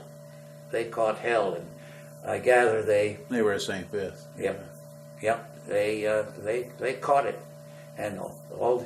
But by then it was a totally changed outfit from what I would have known. You see, because remember, by then you're swapping me from 42 right through to late Christmas of 44. When you left the National Guard outfit, where did you go? First thing they did was put us on a train. You talk about an antiquated train. I'm talking about the ones that cinders used to come in the windows and so forth. And they loaded us in a troop train to go to Kellyfield, Texas. And we started from Massachusetts, get this, and by the most circuitous route possible, but the best possible for what could be done in those days. And remember, troop trains were going everywhere, huh? But this particular one we were on, and I will never forget that ride, and neither will anybody that was on it, because by the time we got to St. Louis, And I will never forget St. Louis because one of the hottest days in summer, it had to be June or July, but probably July because no place that I've ever been holds the heat, even Washington or Houston, Texas, and I've been in both of them. But St. Louis is something else. But they actually cut us loose in a sort of a standby type of area with great big concrete, it looked like concrete runways. They probably had served as passenger standing areas at other times. But I'll never forget this. Every one of us stripped buck naked and used hoses to wash ourselves down. That's how bad we smelled after being on that train the way we were. And ultimately that train, I'll never forget the wonderful reception we got at this beautiful little town of Newton, Kansas. The people met us there with fruit and candies and all the first time we'd seen pretty young girls for God knows when after being on that troop train. And I'll never forget Newton, Kansas and the way they treated us at that train station at Newton. But ultimately we got to San Antonio, Texas, and that's where you really saw humanity. Thousands of guys who wanted to be pilots and aircrew members. Is that at Kelly Field? That's at Kelly Field, Texas. San Antonio, Texas.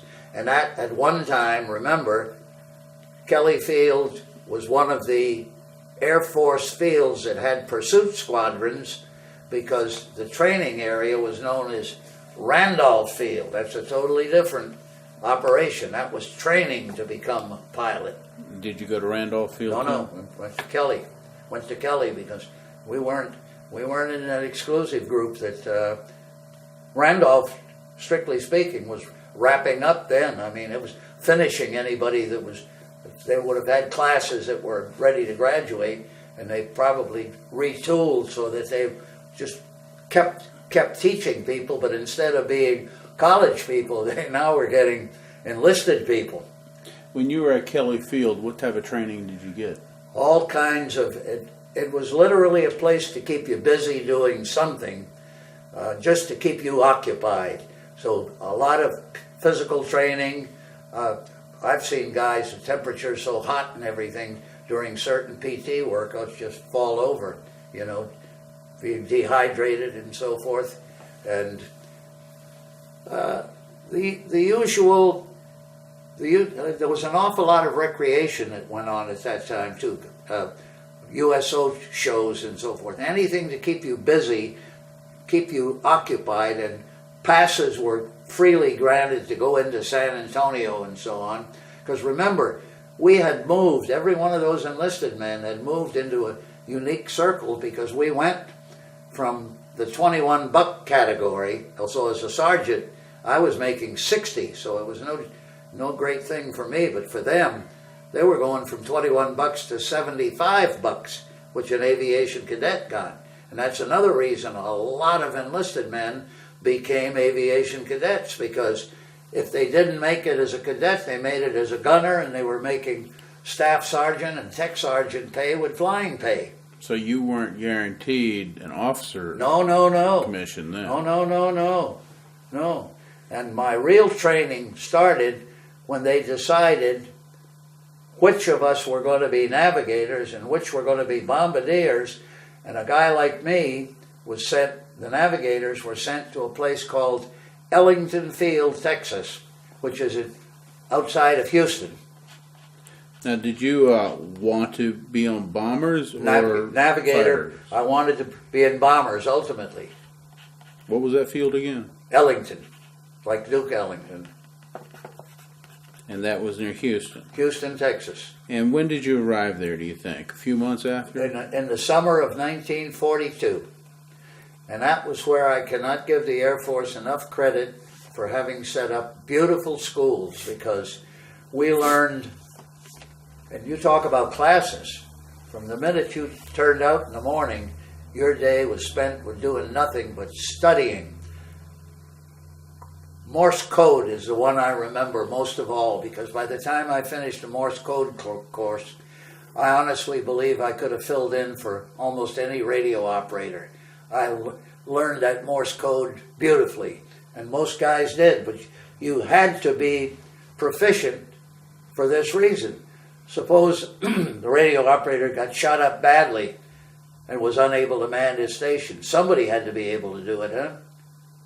The only one I know that they never made that plan for, and ultimately it didn't always work out this way, but it did with us. There never was any plan made for what I consider the big insurance policy, the navigator, who, if he got shot up, which was the case with me, but I was able to stand up and keep going, but the waist gunner got shot up in the waist.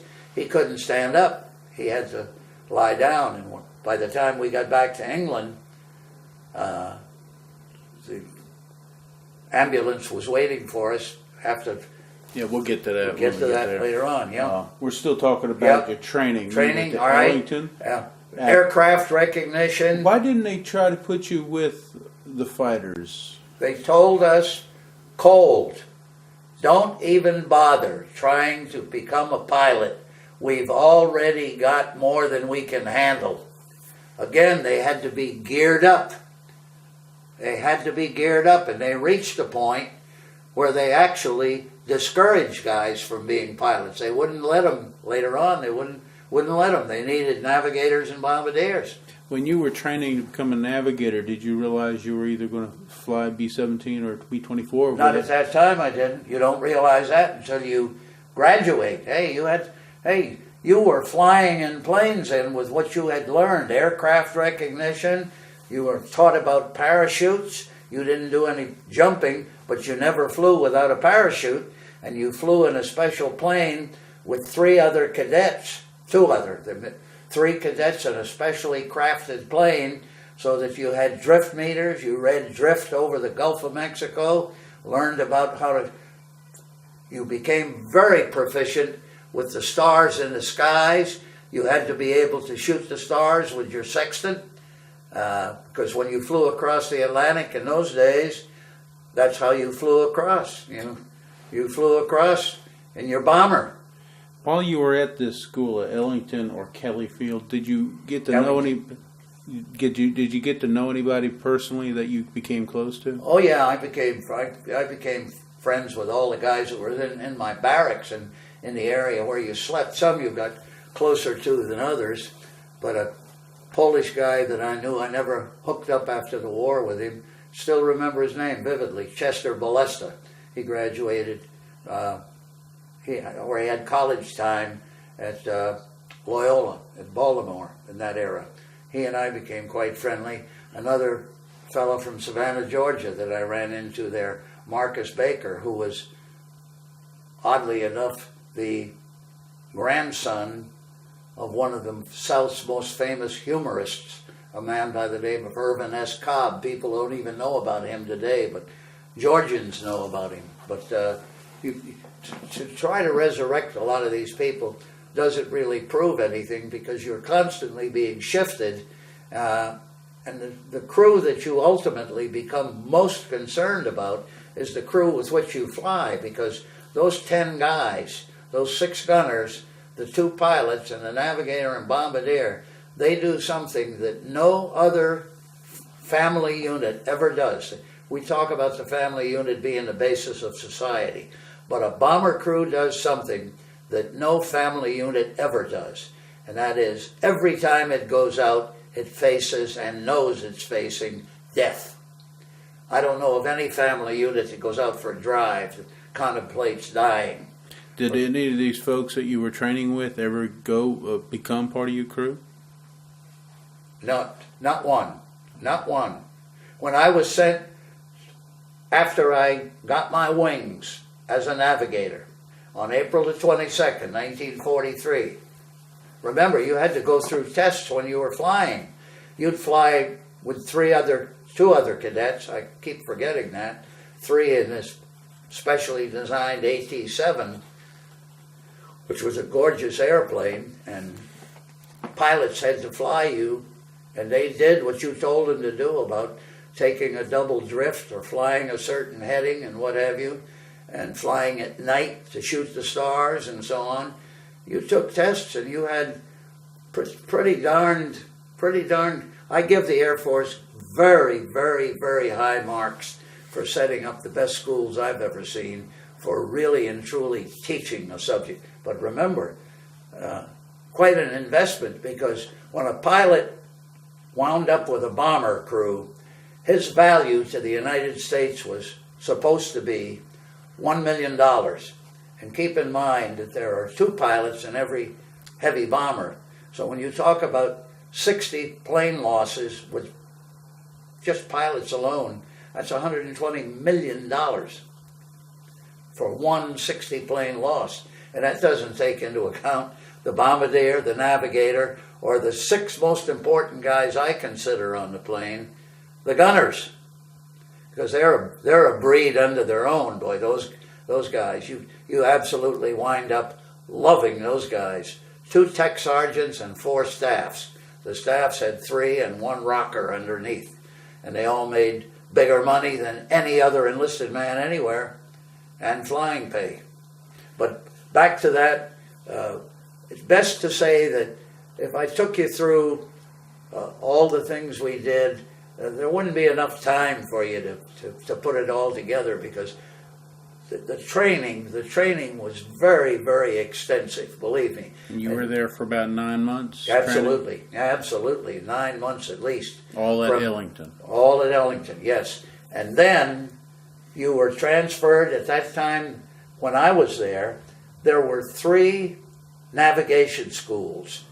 One, they later expanded to many more. But one was at a place called Hondo, Texas. Another one was in Monroe, Louisiana. And the third one was at Mather Field, California. And those were the only ones of that era. Later on, they mushroomed, and I don't say there were hundreds and hundreds of schools, but there were others that trained people to be navigators and so on. But when I got out, my class was April of 1943. And by August, I was in combat, or I was in England, ready for combat. Before we go there, Yeah.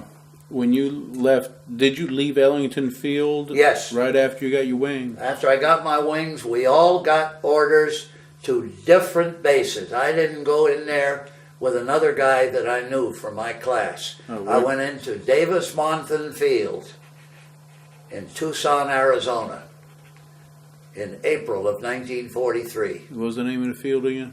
Davis-Monthan, Monthan, which was a B-24 training field. And that's the first I knew that I was going to be in B-24s. I had nothing to say about it. They asked me before I finished school what I wanted as my first choice, and like everybody else, I wanted something hot, a medium bomber. I wanted to get into B-26 Marauders, which are built right up the road here in Baltimore.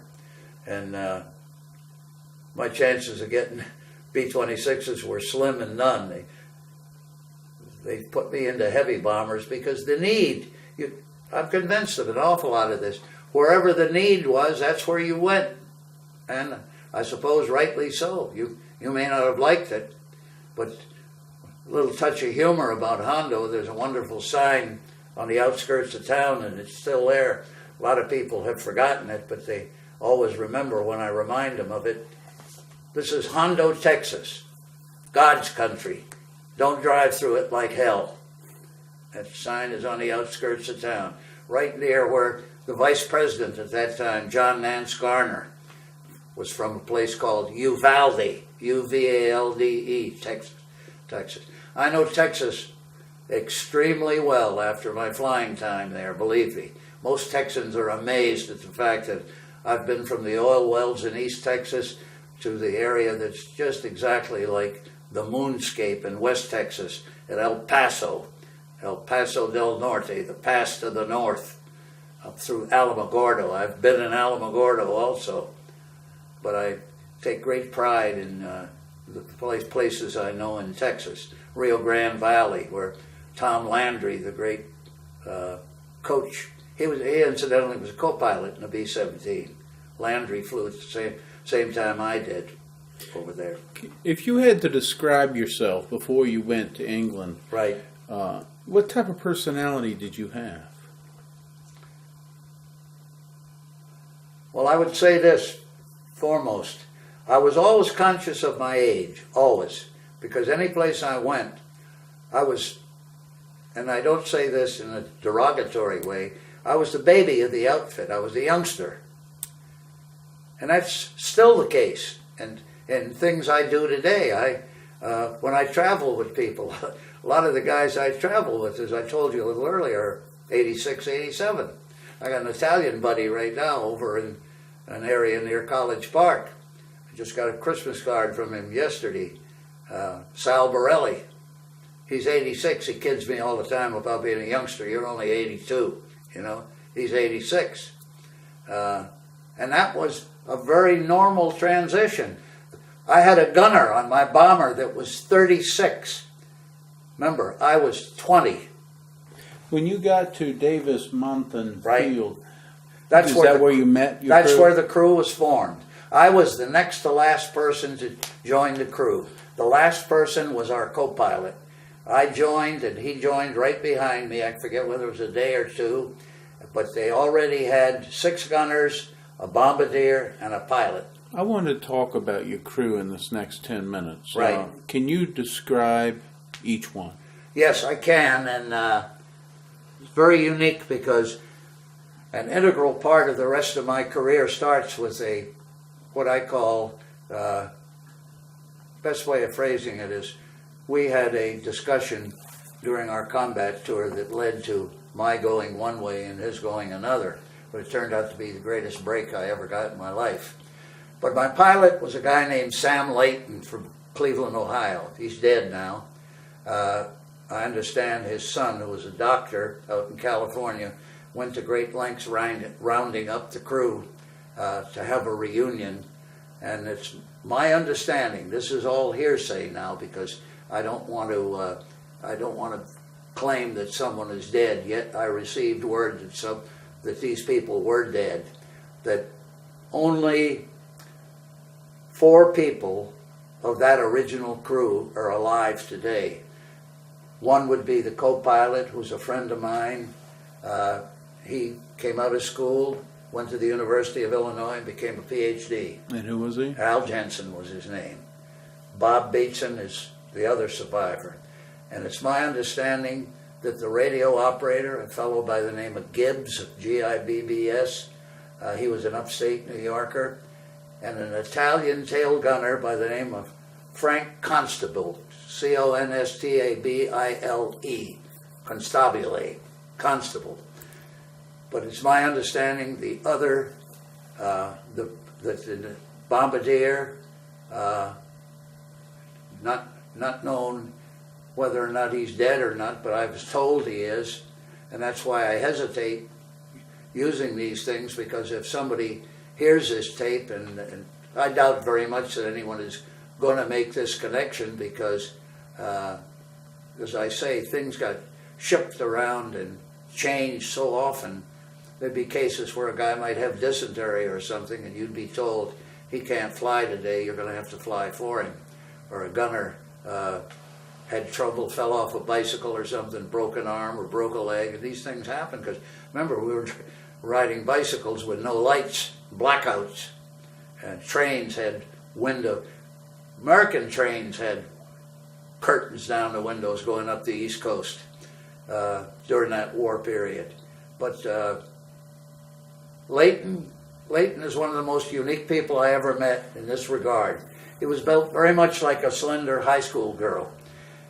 And I consider him probably one of the very best pilots that I ever flew with, but an absolute damn fool in terms of common sense and taking unnecessary chances and doing things that you just wouldn't do. You mean he would do those things? He would, yes. Now, I'm going to prove that in a minute to you by one thing he did, which is very dramatic. Well, let's describe the rest of the crew. Describe the rest of the crew, okay. Right. But the thing that was amazing about him was his ability to horse around that big 4-engine bomber, which is noted for giving you an extremely strong and muscled left arm and what have you, by flying that plane. And I mean, you had to horse it around. I mean, a 4-engine plane it isn't like your little red wagon. Remember, it's big. You have to see it, and you have to see the size of that bomb bay and the catwalk that connects the front of the plane to the back. But anyway, that's Leighton.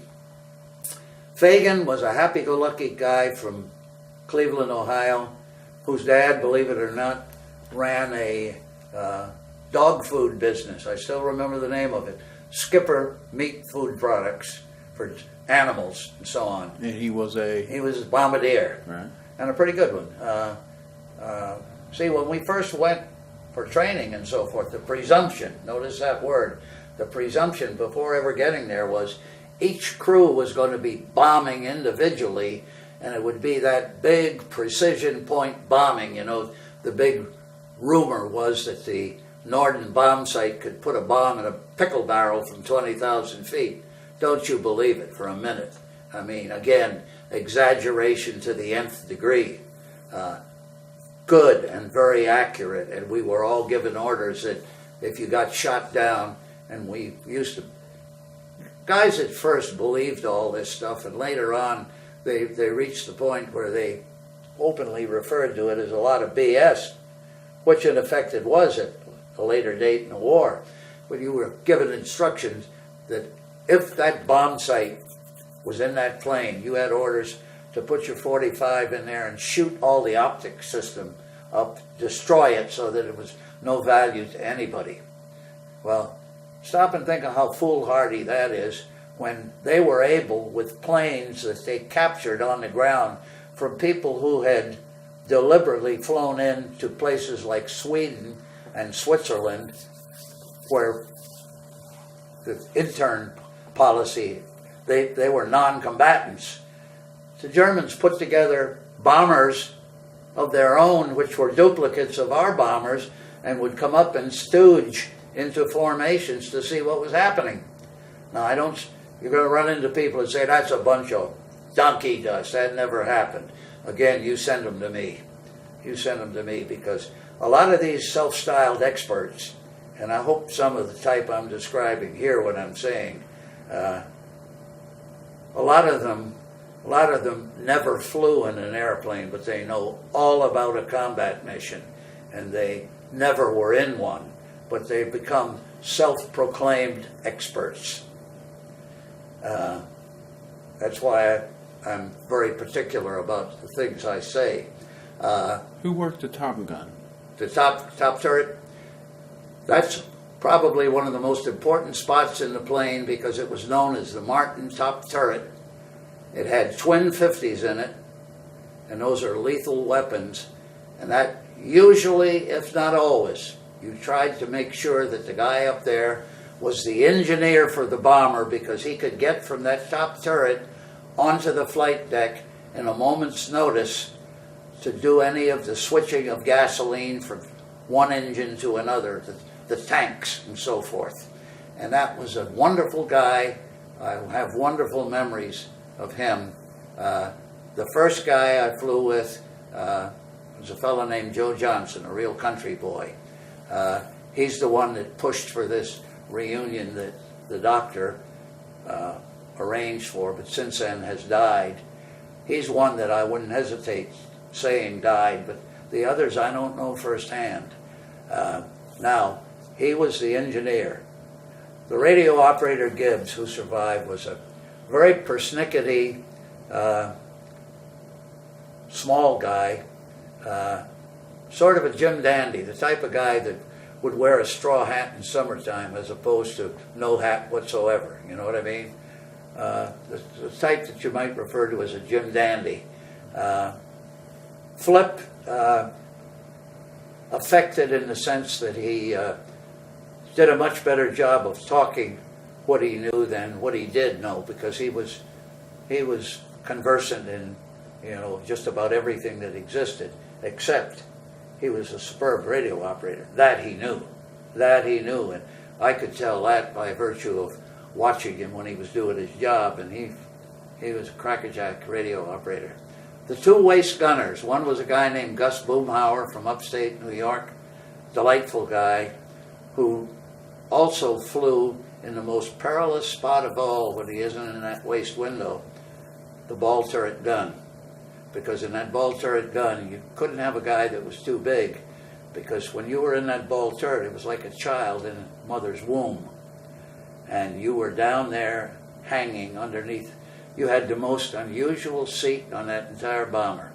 And the big difference between the B-17 and the B-24, other than engines, because the 17 had Wright Cyclone engines, and the B-24 always had better engines, always. Pratt & Whitney, which is the same engine that was in the remarkable Jug P-47 fighter. But Gus regularly flew in that ball turret gun when it was being used. It wasn't always used. But the big difference between the 17 and the 24 is once the guy in the B-17 was in it, he couldn't be raised back into the aircraft. He had to wait until remember the configuration of the airplane, the B-17 has a tail wheel, so it lands 3-point. The B-17 has a nose wheel, so it flies into the ground. Totally different configuration. He was at one of the spots, and at the other spot was Zach Daughtry, who came from Monroe, Louisiana. Delightful guy, real happy-go-lucky type of fellow. I got the greatest respect for those two waist gunners at those waist windows, because bitter cold, hard to describe. When you tell people about it, it even scares you talking about it because of the fact that we've been over Berlin, not Bremen rather, because Bremen to us was just as bad, if not worse, than Berlin, even though Berlin was the one that was feared so much, mainly because it was picked up that psychological name, Big B, you know. But Bremen, 66 below zero centigrade. Now, for your information, that's mighty cold. I've broken chunks of ice out of my oxygen mask as big as your fist, moisture from your breath. Gus and Zach, who were at that spot, those days there were no baffles for the windows, so nothing to break the stream of air. Cold, cold, cold. You wore everything you could underneath a sheepskin jacket and sheepskin pants and sheepskin boots and electric flying suits, and I mean it was still brutal. And in the back, the tail turret, Frank Constable, and again to take you through this is pretty much pinpoint accurate as of being with my co-pilot 2 or 3 years ago, because he was at that reunion that they had, and I say this with a smile, to which I wasn't invited, but this pertains to something that happened, because as a result of my having a few words with the pilot about the fact that I didn't think we should have kept flying the day we did, because he had every reason in the world, one of the engines acting up and acting up very badly, he pressed on and pressed on. Now, that's great, except for one thing. You had every reason in the world for turning back if something wasn't proceeding normally. And there were guys who did turn back, and guys that never even gave it a good shot that would come back, and that was known as aborting. You didn't want to pick up the reputation of being the kind of guy that aborted, because what it meant was you just decided you weren't going to go to that particular target. Well, I had a few words with him, and it's nothing more than a few words, but I told him, to the best of my memory today, because I still can't really recall how I did it or where I did it, but it wasn't in front of people. It was just him and me. I told him, I said, anytime you want to be the big hero and go someplace and do it on your own, that's wonderful. You go ahead and do it. But I said, don't take me along with you. I said, you're the pilot. I know it was your decision to make, and I had to go along with you. But I says, I'm telling you right now, don't do it with me aboard again. We got to stop there. We're out of time. Right. And we have flown what is known as first phase training. That's 1 month. That's at Davis-Monthan. The second phase of training took place at El Paso, Texas. to save you an awful lot of trouble and repetition, more of the same, more of training, more of flying at night, more of flying in daytime. This was before I had my session with the pilot, which I described there for you. We had to fly a lot of low-level stuff, and we have flown low enough that I have looked into the waist window. I've looked from the waist window at the level of cows on the ground, looking, at cow back level, so you can imagine where the fuselage was, huh? And this later proved of the most importance in the Ploesti oil field raid, because that's when they went in at treetop level. When you were at El Paso, Texas, what field were you at then? Biggs Field, Biggs. That's Biggs where Field. my dad was. Yeah. El Paso, Texas. And again, each of these fields, Davis-Monthan and Biggs, were nothing but B-24s. Nothing but. No B-17s, no other planes, no nothing. Strictly training. And you stayed there at 1 month. 1 month? 1 month. And from there, went to, give me a second, Pueblo, Pueblo, Pueblo Army Airfield in Pueblo, Colorado. And again, this is literally the thing that'll again buy you a little time. This was phase 3 with, again, much more of the same, including night flights with navigation and what have you. But that first phase training went completely through 3 months of actual flying of the airplane that you're going to fly in combat, except it wasn't the same plane. You got a new plane. And from there, after we finished the 3rd month, and that would have been the summer of 1943, that would have been late July or early August, we went to Topeka Army Airfield in Topeka, Kansas. And that's where brand new B-24s were flown in for us. The first B-24s that had turrets in the nose. Up to then, they didn't have a turret in the nose. We flew the first Liberators with turrets to England, the 392nd Bomb Group. So when you left Topeka, did you... We left Topeka and flew from there across the country to Presque Isle, Maine, and then Presque Isle is an Army airfield. The next, because this is now a cross-country flight in which I'm doing all the navigation and so on. And from Presque Isle, we were only there a matter of a day, I believe, when we flew to Gander, Gander, Newfoundland.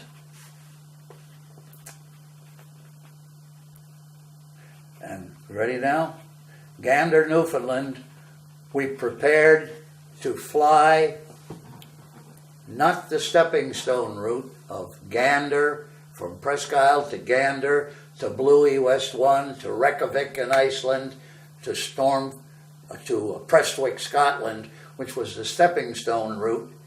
We flew direct. That's another thing, apropos of Lindbergh. You can imagine the thrill it was for me to take as a navigator a bomber across the Atlantic Ocean. When people say to me today, "Oh, big deal, I've flown the Atlantic too." Yeah, you did, but not in 1943.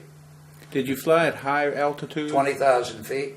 At that time? Yep, we flew it at not a bombing altitude, but anytime you're above 10 and you've got to get stability in your flight and so forth, and you're always looking for the best winds and things of that sort, but you had to depend. Remember, you took it just takeoff at just about dusk. You flew all night, so that I still remember vividly shooting the stars through the Astrodome. And we landed in Prestwick, Scotland, early in August 1943.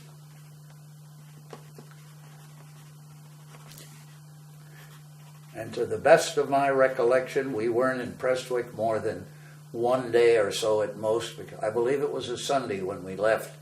And we flew from Prestwick, Scotland, to our new base. That the ground complement was already there, but no planes. We brought in the planes. We flew in there, and it was early August of 1943. I couldn't give you a date, but I'll be able to tell you in a minute. Now, one of the first things we did after we got there and got squared away and a little bit familiar with what was going on, one of the first things we all had to do was, believe it or not, get bicycles, because this is how you got around the air bases over there. What was the name of the air base there? Wendling, same as a hat. Wendling. Wendling. Was known as Station 118. That's in the postal system and everything. Wendling. And this about 20 miles between Norwich and King's Lynn.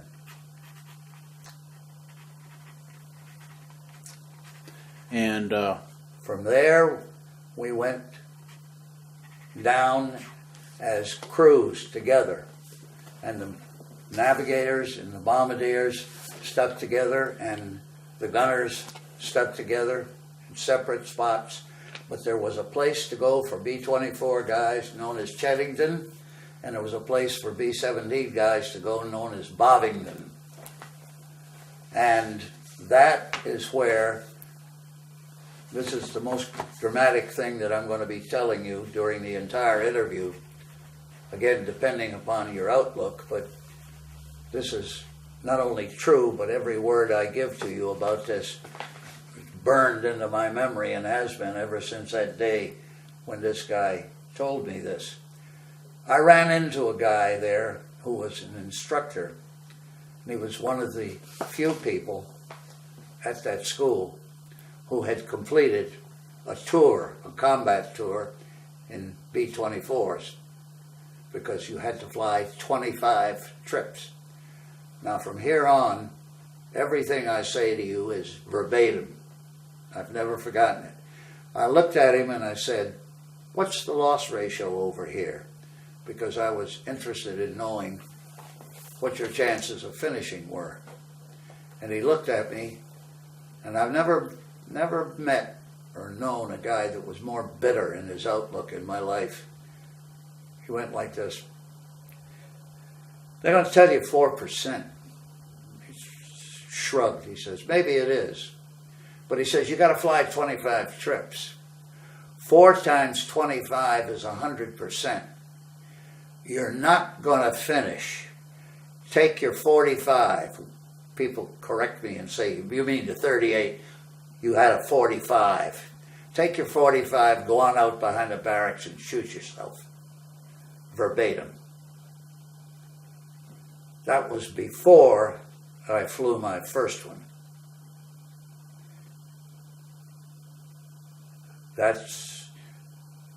And no matter what anybody tells you, when you were flying in 1943, the loss ratio was monumental. In the same way that if you read today's paper closely, the headline story is about the young Chicago Cardinal back that was killed over in Iraq and so forth, and the fact that they're just now getting around to admitting and telling the truth that he was killed with friendly fire.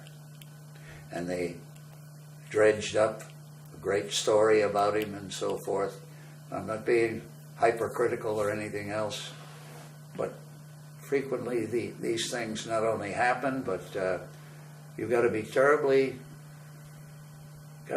careful about some of the things you not only say, but you see, the reason it's so important to tell that story, I want people to hear what was said to me, and who knows better what was said to me than the guy it was said to, huh?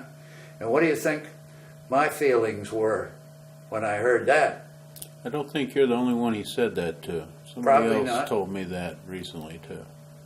Another guy in the 8th Air Force. Could be. I won't deny that, but I'll tell you this. I've I've put that story around, and someone, depending on who he was and when he was there. For example, if you told me that this guy went to training school at Cheddington in 1944, and they told him this, I'd tell you you're crazy as hell, because this was 1943 in August. So when you got to England and the base there at Wendling. How long did you stay there before this incident occurred? We might have been there maybe 3 or 4 days, less than a week, because this was in mid-August when this happened. Keep in mind, it's very germane, this date. August 1, 1943 was the date of the low-level attack done by 3 liberator groups out of England, 2 liberator groups out of Italy, and the loss that day was 60 bombers. The low-level attack on the Ploesti refinery and oil fields, which was the single most important target going, because it provided all the aviation gas and gasoline for the German war machine. They had other spots too, but this was the big one, the Ploesti oil fields in Romania. And to say it was defended is a classic description. You're going to see what I mean later on. That was on August 1. So when I'm talking with my instructor, he's undoubtedly thinking of losses that were there and guys he must have known who went down, because there were only, when we got to England, keep this in mind, it's another thing I'm intensely proud of, almost arrogant when people want to know when were you there. We were the only B-24 group in England. The other 3 had been pulled out of England to fly this special mission. And a B-17, that's one of the beefs I have about when I get to B-17. A lot of it is good-natured jockeying, but some of it isn't. The 17 could not have done what the B-24 did in the Ploesti oil fields. Couldn't have done it. Did you have any time to relax after the long flight over the sea? Very little. I mean, when we got to Prestwick, we still weren't at our base. So it was just a matter of continuous flights getting to where you were going. But when you got to the base, did they give you a week off? Oh, no, nothing. I mean, you then were under combat conditions, and the first item on the agenda was to go to combat school. So you went to combat school where? Cheddington, which was not at our base. It was a specific base near London. And that's where we were there, I would say, almost a week, the better part of a week. And then we returned to our base, and then we were absolutely ready to fly combat. Can you tell me the date of your first combat Absolutely. mission? The first official, notice how I'm saying this, official combat mission as such was over a very famous Luftwaffe fighter field known as Abbeville, Abbeville. And the first flight that I made was on September 9, 1943. And was that in Germany? That's in France. And the reason, remember, France was under the control of Germany at that time, and that's where Goering's crack squadron was based. Can you describe the flight for me? Surprisingly, and I'm convinced now that it was a setup, surprisingly it was a piece of cake that we encountered very little, if any, resistance, didn't see any fighters, and returned home, every one of us thinking that there's nothing to this. We'll give us 24 more just like this, and we'll be home, you know. Did you drop the bombs on the field? Oh yeah, sure, absolutely. And little in the way of anti-aircraft fire. And you see, remember now again, this is 1943. The RAF had been pounding these places since 40 and 41, and the Battle of Britain. Did you celebrate that night? No, oh, absolutely not. When we came back, we were supposed to have another one that afternoon at a French airfield named Harrell. I've never forgotten this because very few people still remember this, because I'm sure I'm one of the few real originals. Pilot that I knew very well that was killed over Bremen lived in the same hut with me. He taxied off the runway, and you have no idea what the weight of that B-17 will do to Earth. And you have an airplane totally out of control, out of kilter, with a bomb load and everything else, which is supposed to fly. And it's on the perimeter track, and there's no way the other planes could taxi around it. No way. And they had to get cranes in and everything to lift it. But that afternoon mission was scrubbed. And the guys were particularly heated about the fact that, you know, he himself felt like, you know what, you know, for taxi, equivalent of you taxiing off or running a little bit off the road on the grass and so on, and you just sink in. You can imagine the weight of a B-24.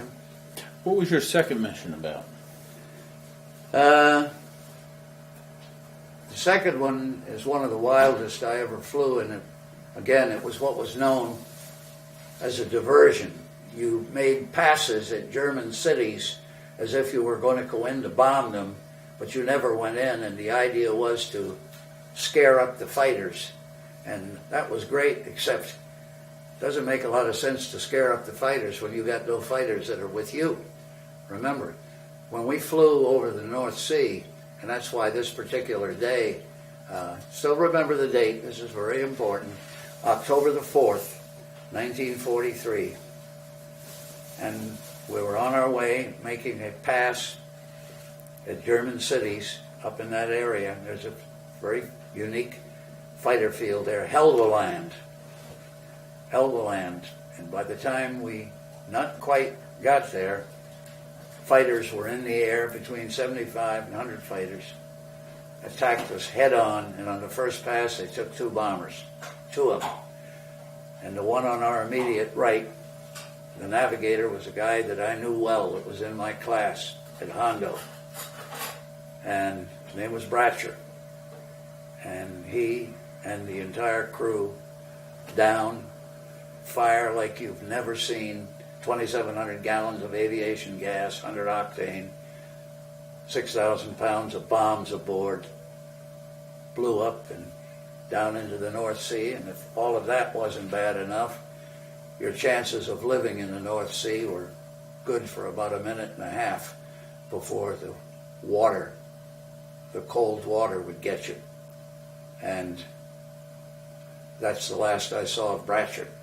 And I have a memory of going down into Hondo, Texas with him. It's funny the things that go through your mind, going into Hondo, Texas and getting a steak for $1, a big Texas steak with Bratcher. He was one of my classmates. You mentioned your first one was September 9th. The second one was on October 4th. Was it that long? Yes, absolutely. There are gaps longer than that. And weather and what have you. Losses. Remember, when they came back from Ploesti, that's another impact. They came back in 1s and 2s. They lost 60 bombers over the target. Only 126 or thereabouts. I forget the exact number, but I mean, it's documented to the nth degree today. I mean, just unbelievable. That what happened was that somebody made a wrong turn and bombed a target that they shouldn't have done. It wasn't the one assigned to them. And then the other bomb groups that came in, when they made their run, they were going through bombs that were exploding and refineries that were on fire. And I mean, it was literally flying into hell. For the next 15 or 20 minutes, I would like to go mission by mission, but I know that might be impossible. Oh, it is going to be impossible because... Could you highlight the missions that made the most impact on you? I'll tell you the one that I'll never forget because it's the one I got wounded on. And what date? April 29th, 1944. And this is going to be fairly lengthy, but I'll try to keep it as. Keep in mind that I'm flying. Is this a mission that like way down in your list, or is it? Oh no! This would easily rank as either number 1 or number 2. Number 1 probably would be that diversion mission that I just described. No, that's not what I mean. Number 2. I mean, is this was number 28. Number 28. Okay. And a special feeling of anger in many ways because I should have been done at 25, and we had all been told that we could afford to do more because missions were getting easier. Tell me about mission 28. 28. Target? Took off, target Berlin. Going to be a 1,000-plane raid. Okay. Berlin had already been bombed, and I'd already been there once, and we had a good ride. No problem. But number 28, just before we got to the target, a bunch of bumblebee German fighters. What does that mean? Well, I always think of them as being bumblebees because that's the way they first appear, like specks, like insects on the winds. Remember, the rate of closure, you're going over 200 miles, 250 miles an hour, and they're coming in when their ground speed is computed. The rate of closure is over 600 miles an hour, so that when you see them and when they go through, it's unbelievable. I mean, the speed, your jaw just kind of sags in the oxygen mask, realizing what you're looking at. You almost can't believe it. And when they start firing, they fire as they're approaching head on, and that's got to take an awful lot of guts to approach a bomber formation from the front, which is the way they did it. And they literally were committing suicide doing it. But what they did, they fired as many rounds as they could with their 20-millimeter cannon, and then they rolled, half rolled, and split S right down through your formation, right down, like acrobatic flyers, because the bottom of their aircraft was the most heavily armored part of the plane, so that your bullets that you were shooting at them at that point weren't doing any good at all. They were hitting armor plating and so on. And you were hoping to get them on that first pass when they came in there. And then if they had the guts and didn't suffer grievous losses on that pass, they'd go out, come back in, and take you on again. Same way from the front. Same way from the front. They didn't always come from the front, but this day they chose to do it that way. And they picked our bomber formation. And on the first pass, I was hit by an exploding 20-millimeter shell in the nose of the bomber. It went right up the left side of my body. Left leg, left arm. The one that they were most concerned about, that the surgeons worked on, was one close to the heart in the chest, upper chest area, in the hollow of my shoulder there. And the reason I knew it right away was because there was also a slight fire that started, and the gunner, Gus Kolzinski, who was not my original crew. It was a crew made up of 2 co-pilots, my original co-pilot and another one, both of whom were superb. Remember, this is late in the game. This is just before we're finishing up, or slated to be finished. He was shot also by a 20-millimeter cannon shell, but it hit him in such a way that he couldn't stand up. So that was 2 of us. And due to the fire, the slight fire in the nose,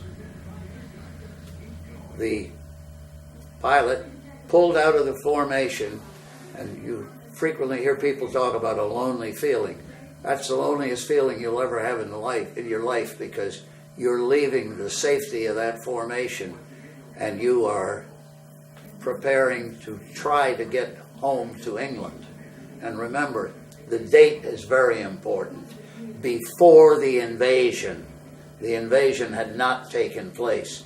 This was April the 29th.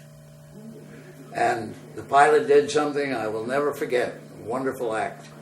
In those days, everyone used to talk about if they ever got the chance, they would love to get to Sweden with battle damage and so on, because in Sweden, steaks, ice cream, milk, and free love. And young guys, this was heaven. Remember, I was 21 when I flew my entire tour, the works, 21. He asked the guys on the bomber, what would it be? Sweden, because we were in the perfect spot, flying north-northwest, be to Sweden. We had every reason for going, 2 of us wounded.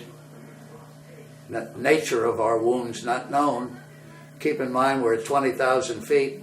With me, I'm bleeding and the blood's freezing because of temperature. I had one, I'll never forget, I often wished I had it, but I had my winter long johns, so that one of my arms was full red and the other one was gray, so from the blood.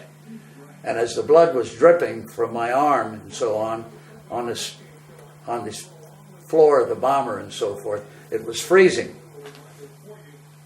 And that's how cold it was. But the pilot asked everyone, what will it be? He says, we going to Sweden, or are we going to try to get back to England? Try to get back to England.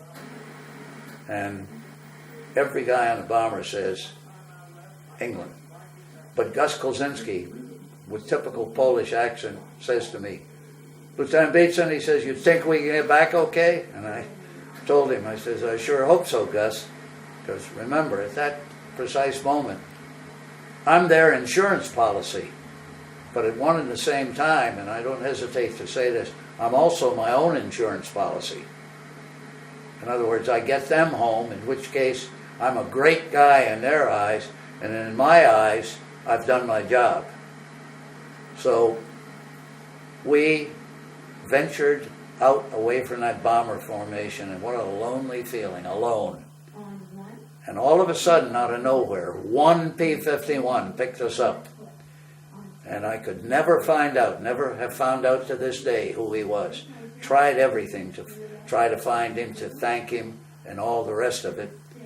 But in those days, you didn't dare ask questions and so on, because what do you want to know for?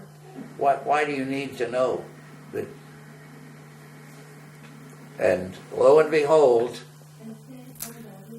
he took us back to the Zuider Zee, and there he rolled over, did a split S himself, and went down. And again, remember, not invasion time yet. He went down for a favorite day of shooting up locomotives, because they love nothing better than to shoot up a steam locomotive, pulling valuable cargo and so forth, to see the steam erupt and the damage that they did. And I've watched him go all the way down and so on from the Zuider Zee. We got over to England. When we got to England, make a long story short, they shot off all the red flares to indicate we had wounded men aboard. Landed, the ambulance was waiting at the side of the runway.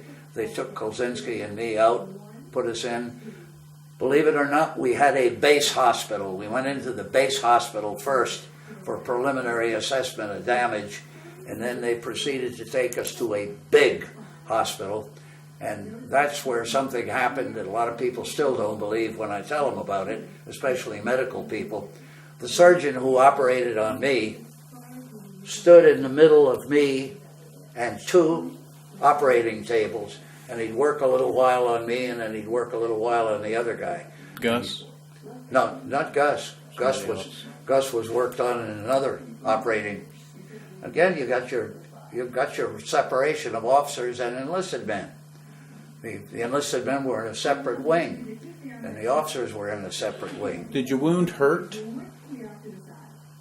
Not really. It's hard to describe. Even when you first get hit, people always ask me, did it hurt? It's almost as if somebody had a great big pine board and whacked you across the legs and so on. And what it was, I'm sure now, it's almost a pleasurable feeling of your leg and so on, being asleep. And it's the way your arm goes to sleep, or any part of your body goes to sleep, the almost pleasurable feeling. You stamp your feet or do whatever to try to clear it up and so on. But lo and behold, I got to admit that I guess a lot of that you could attribute to shock too, you know. Did you go into shock? No, not that I know of.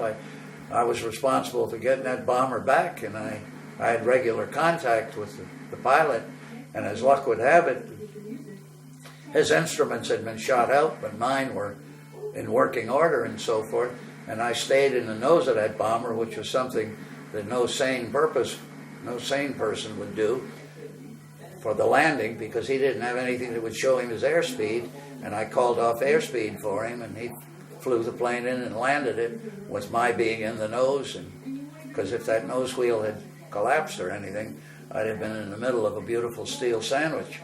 Well, when you were doing all this work on the ride back, yeah. Were you physically incapacitated with No. half your body? No. I remember, I knew once the fighter was with us that we were relatively safe, although what's one man going to do if a bunch of these hornets jump you, you know? So that in a sense, you have a false sense of security that just that one guy in that fighter is going to make the big difference. You got 10 men on the bomber, but he's alone in that fighter, but he's going to bring you home. But once we got to that North Sea, I knew then that nobody that was behind us had caught up with us, and that we were safe to get to the English shore, and we were. How shot up was your airplane? The airplane itself wasn't that bad. I mean, it was shot up with the result of these, 20 millimeter. See, a lot of people don't stop and think that a 20 millimeter is just exactly it's like a big millimeter shell, except that it's 20 millimeters instead of 81, and 81 is the size of a good-sized coffee cup that you get in a diner, and a 20 is divide that by 4, and that's what it's like. It's like a huge 50 caliber shell. 50 caliber will work you over something terrible also, but that's again, we wouldn't have known anything about the damage because we were not there. We were in surgery and so on in the hospital. We were in the hospital for a week.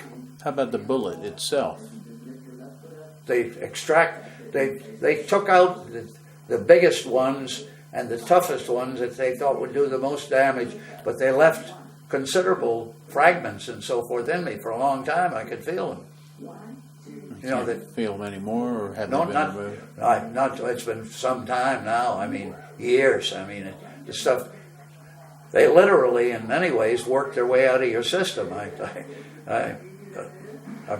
still got the scar right there. When I was shaving this morning, I took a good look at it again. You know, and again, it's right smack in the hollow there, right there. So when they took the bullet out, did they throw it away? You didn't keep threw it away. Oh no, and that when you're under those conditions, those surgeons are a unique bunch anyway. They don't get friendly with anybody. It's hard to get friendly with a surgeon. They see so much agony and so forth, and you remember they're dealing with guys that 95 bombers were lost that day. He looked at me before he started on me. He says, "You guys must have had a tough one today." I said, "Yeah, we went to Berlin." He says, "I figured." He says, "It's busy in here today." As I say, people don't believe me, medical people, when I talk about working on two people, you know, working in between. Now, how long did you stay in the hospital? 1 week. 1 week, and I came back, and the flight surgeon boil this down and make it comes to a fitting climax in more ways than one. The flight surgeon wanted me to go to a flak home. It's a beautiful, like a country resort, where they took wonderful care of you, wonderful meals, very nice-looking English girls. They tried to act as, you know, sort of dancers and so forth there. You know, they'd dance with you if you weren't badly wounded. Ping pong, golf, horse riding, anything that you might want. Good food, and if you were pretty well shot up, they even had a drug they'd use on you to put you to sleep for truth serum. I forget the name of it now, but sodium. I think it's sodium pentothal. I'm pretty sure that was it. But regardless,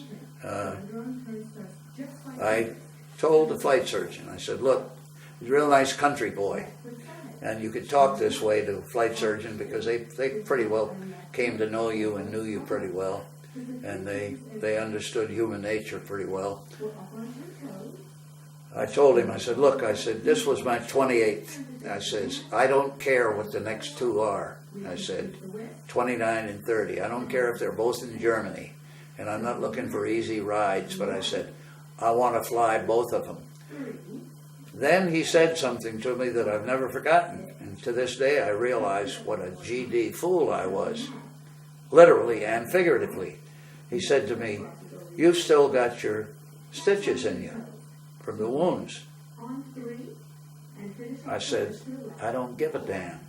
I said, I want to fly 29 and 30, and I said, preferably back to back. If they come, it was either Saturday and Sunday or Sunday and Monday, my last two. That's what the time sequence was.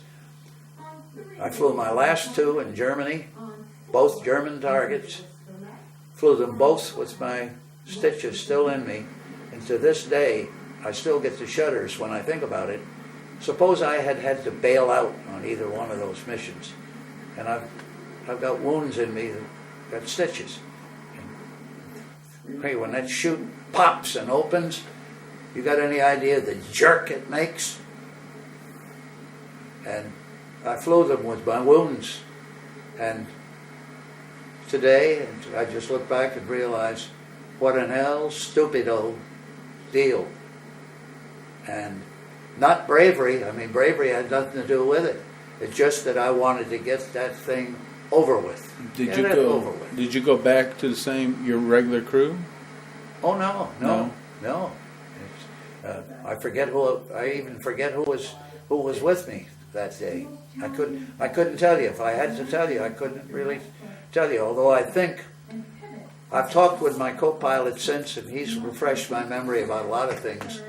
And as much as I can describe it, it was pretty much a patchwork crew of guys at bits and pieces. Some that might have been flying 26, other guys might have been flying 27, but I was flying 29 and 30.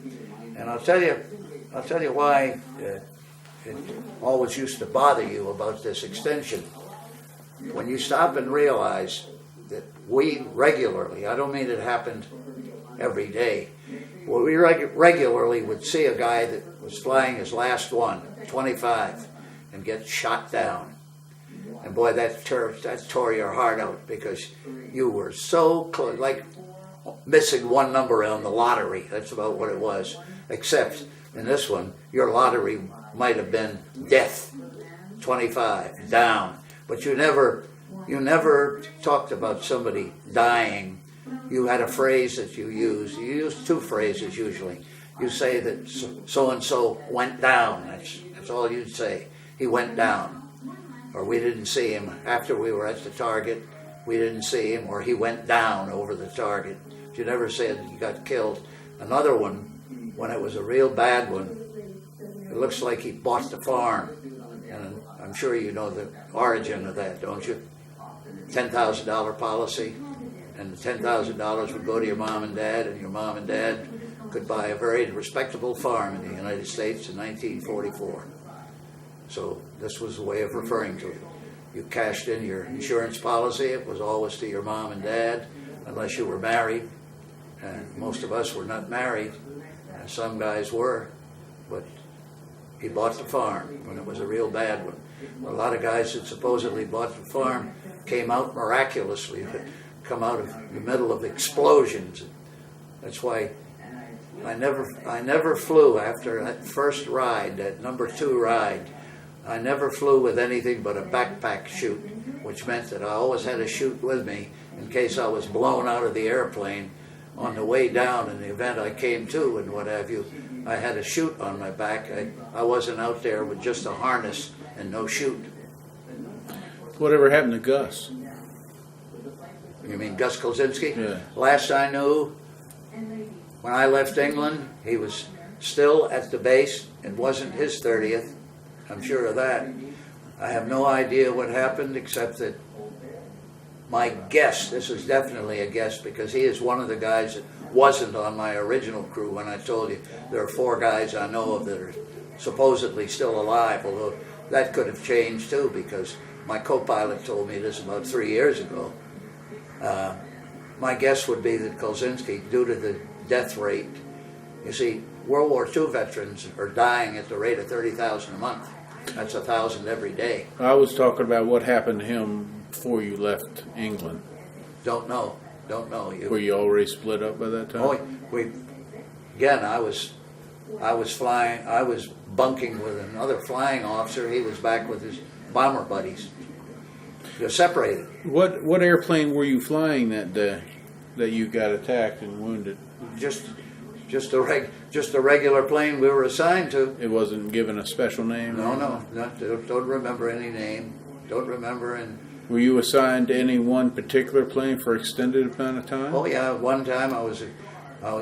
It became a very popular name, and we commissioned a guy who was a very famous cartoonist, and we named our bomber Alfred after a stupid sailor that he was dressed in whites and the typical swabby hat, and he had pail and doing swabby duty and so forth. And wherever we went, it attracted all kind of attentions because most of them had naked babes or babes with very little clothing on and risque names and so on. But everybody used to break up with laughter about seeing this Air Force bomber with Alfred, the cartoon character. And I wrote, early in the game, I wrote to the artist that did it. He had a very unique name, Foster Humphreyville. And believe it or not, by the end of the war, there had been 5 different Alfreds in that bomb group. So some of them lost badly, but there were 5 of them. All the same same artwork? No, definitely not. Ours was done by a commercial artist. Ours was the most beautiful artwork of all. It was a real pro job. It cost us $40, which was a nice piece of change in 1943. He worked all night, and it was a beauty. Did you get a picture of it? I doubt that I can. I only have one source. I don't have a big... If you saw it, you would recognize it. Oh, absolutely. If you can get a cartoon of that era from Collier's magazine, it'll be in there. And I think I have access to artists around here that can do a heck of a job within. I might be able to find a real picture of it. Well, you're going to find one undoubtedly with one of the others. Like Alfred II is frequently in artwork, and my name, or they think it's my name. They traced me about no one had survived except one guy on this plane, and they thought maybe I had survived too, and they tracked me. But while it could have been my name, just plain Bob, while it could have been mine, it also could have been that of a Jewish navigator whose first name was Bob also, and they're the crew that was transferred along with my pilot that I told you to Italy. They were transferred at a time when supposedly they were going to exchange good crews for good crews, and it would be a good balance, an equal type of balance, and so on. Was your airplane ever hit by ground fire? Not to my knowledge, no, because we're always too high, and I was never on a low-level attack. I never bombed at any less than 10,000 feet, and 10,000 feet, believe me, they could tattoo anything they wanted at 10,000. 20 was, they could reach you beautifully at 20. They put a cloud over Bremen. You could see it from 80 miles away. When I've told people this, they said, that's impossible. Hey, nothing's impossible when you can see the curvature of the earth up there, huh? When your missions were all over, where did you go? Came back here, and one of the first spots we hit, see, this is the problem. It gets into more and more and more because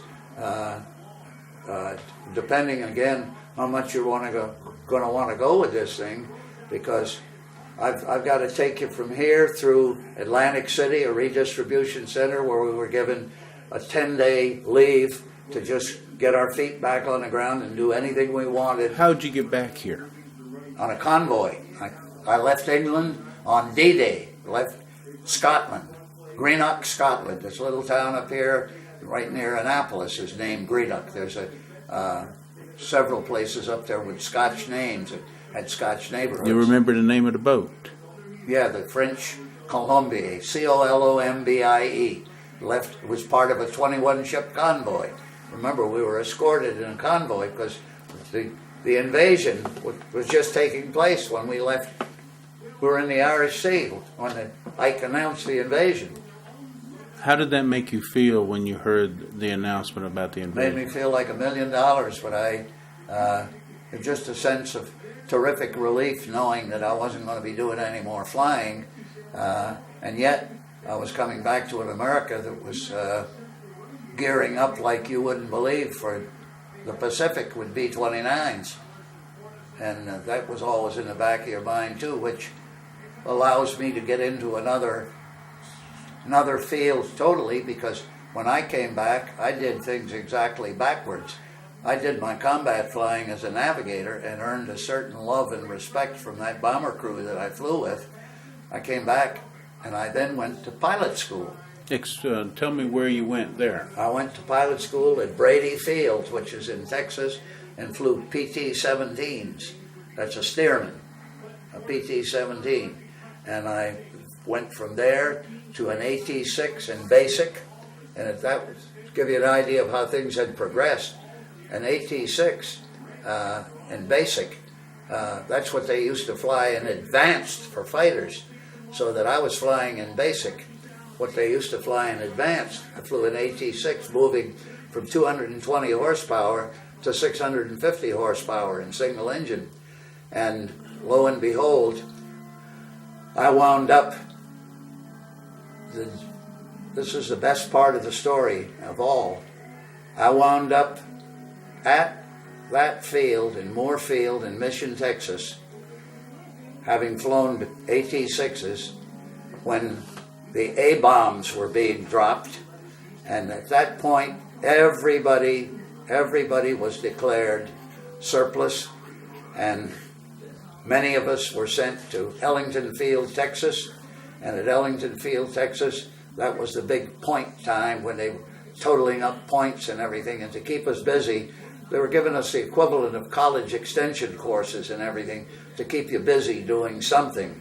And when they got to guys like me that had all the combat time and enlisted time and everything else, I was one of the first to get out. I got out in September, roughly mid-September of 1944, and had a 30-day terminal leave, and that put me into late October, and then November and December I was getting myself squared away, not in any hurry either, because one of my sisters had a great hand in selling me on Georgetown, and then I wound up at Georgetown on January 2nd, 1946, starting college in a Foreign Service School. Can you tell me what went through your mind and where you were when you heard about VE Day? Yeah, I was at Ellington Field and living off the base, and we all went into town for a tremendous celebration. And I do remember this, and I really mean this, most of us were this way, and I definitely was in this bracket. I definitely had quite a bit to drink, and it had no effect at all on me. I mean, it was just as if a tremendous load had been lifted from you, because above all, you knew that you weren't going to go to Japan, because that's the one place that you had adequate horror stories about. That the Germans were bad, believe me, they were bad, but the Germans did live up to standards and the Geneva rules, even though they broke them when it was convenient to do so. I mean, Germans are.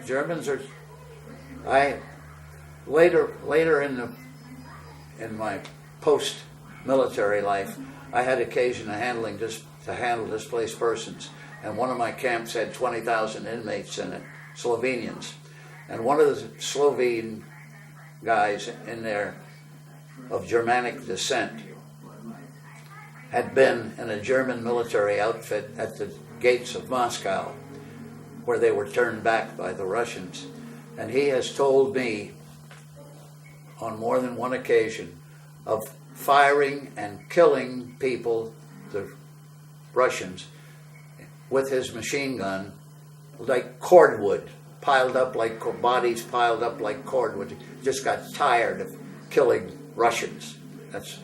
Just kept coming, kept coming. This is the same problem that people have always raised about the Chinese. They're just going to come at you with an absolute wall of humanity. I'll tell you, in the China-Burma-India theater, when they needed to roll a runway and so forth, the way they used to do it is they didn't have a roller. They usually had certain heavy equipment, but if they had a heavy roller, instead of being driven by machines, they'd go out and get hundreds of coolies and give them ropes and pull it with ropes.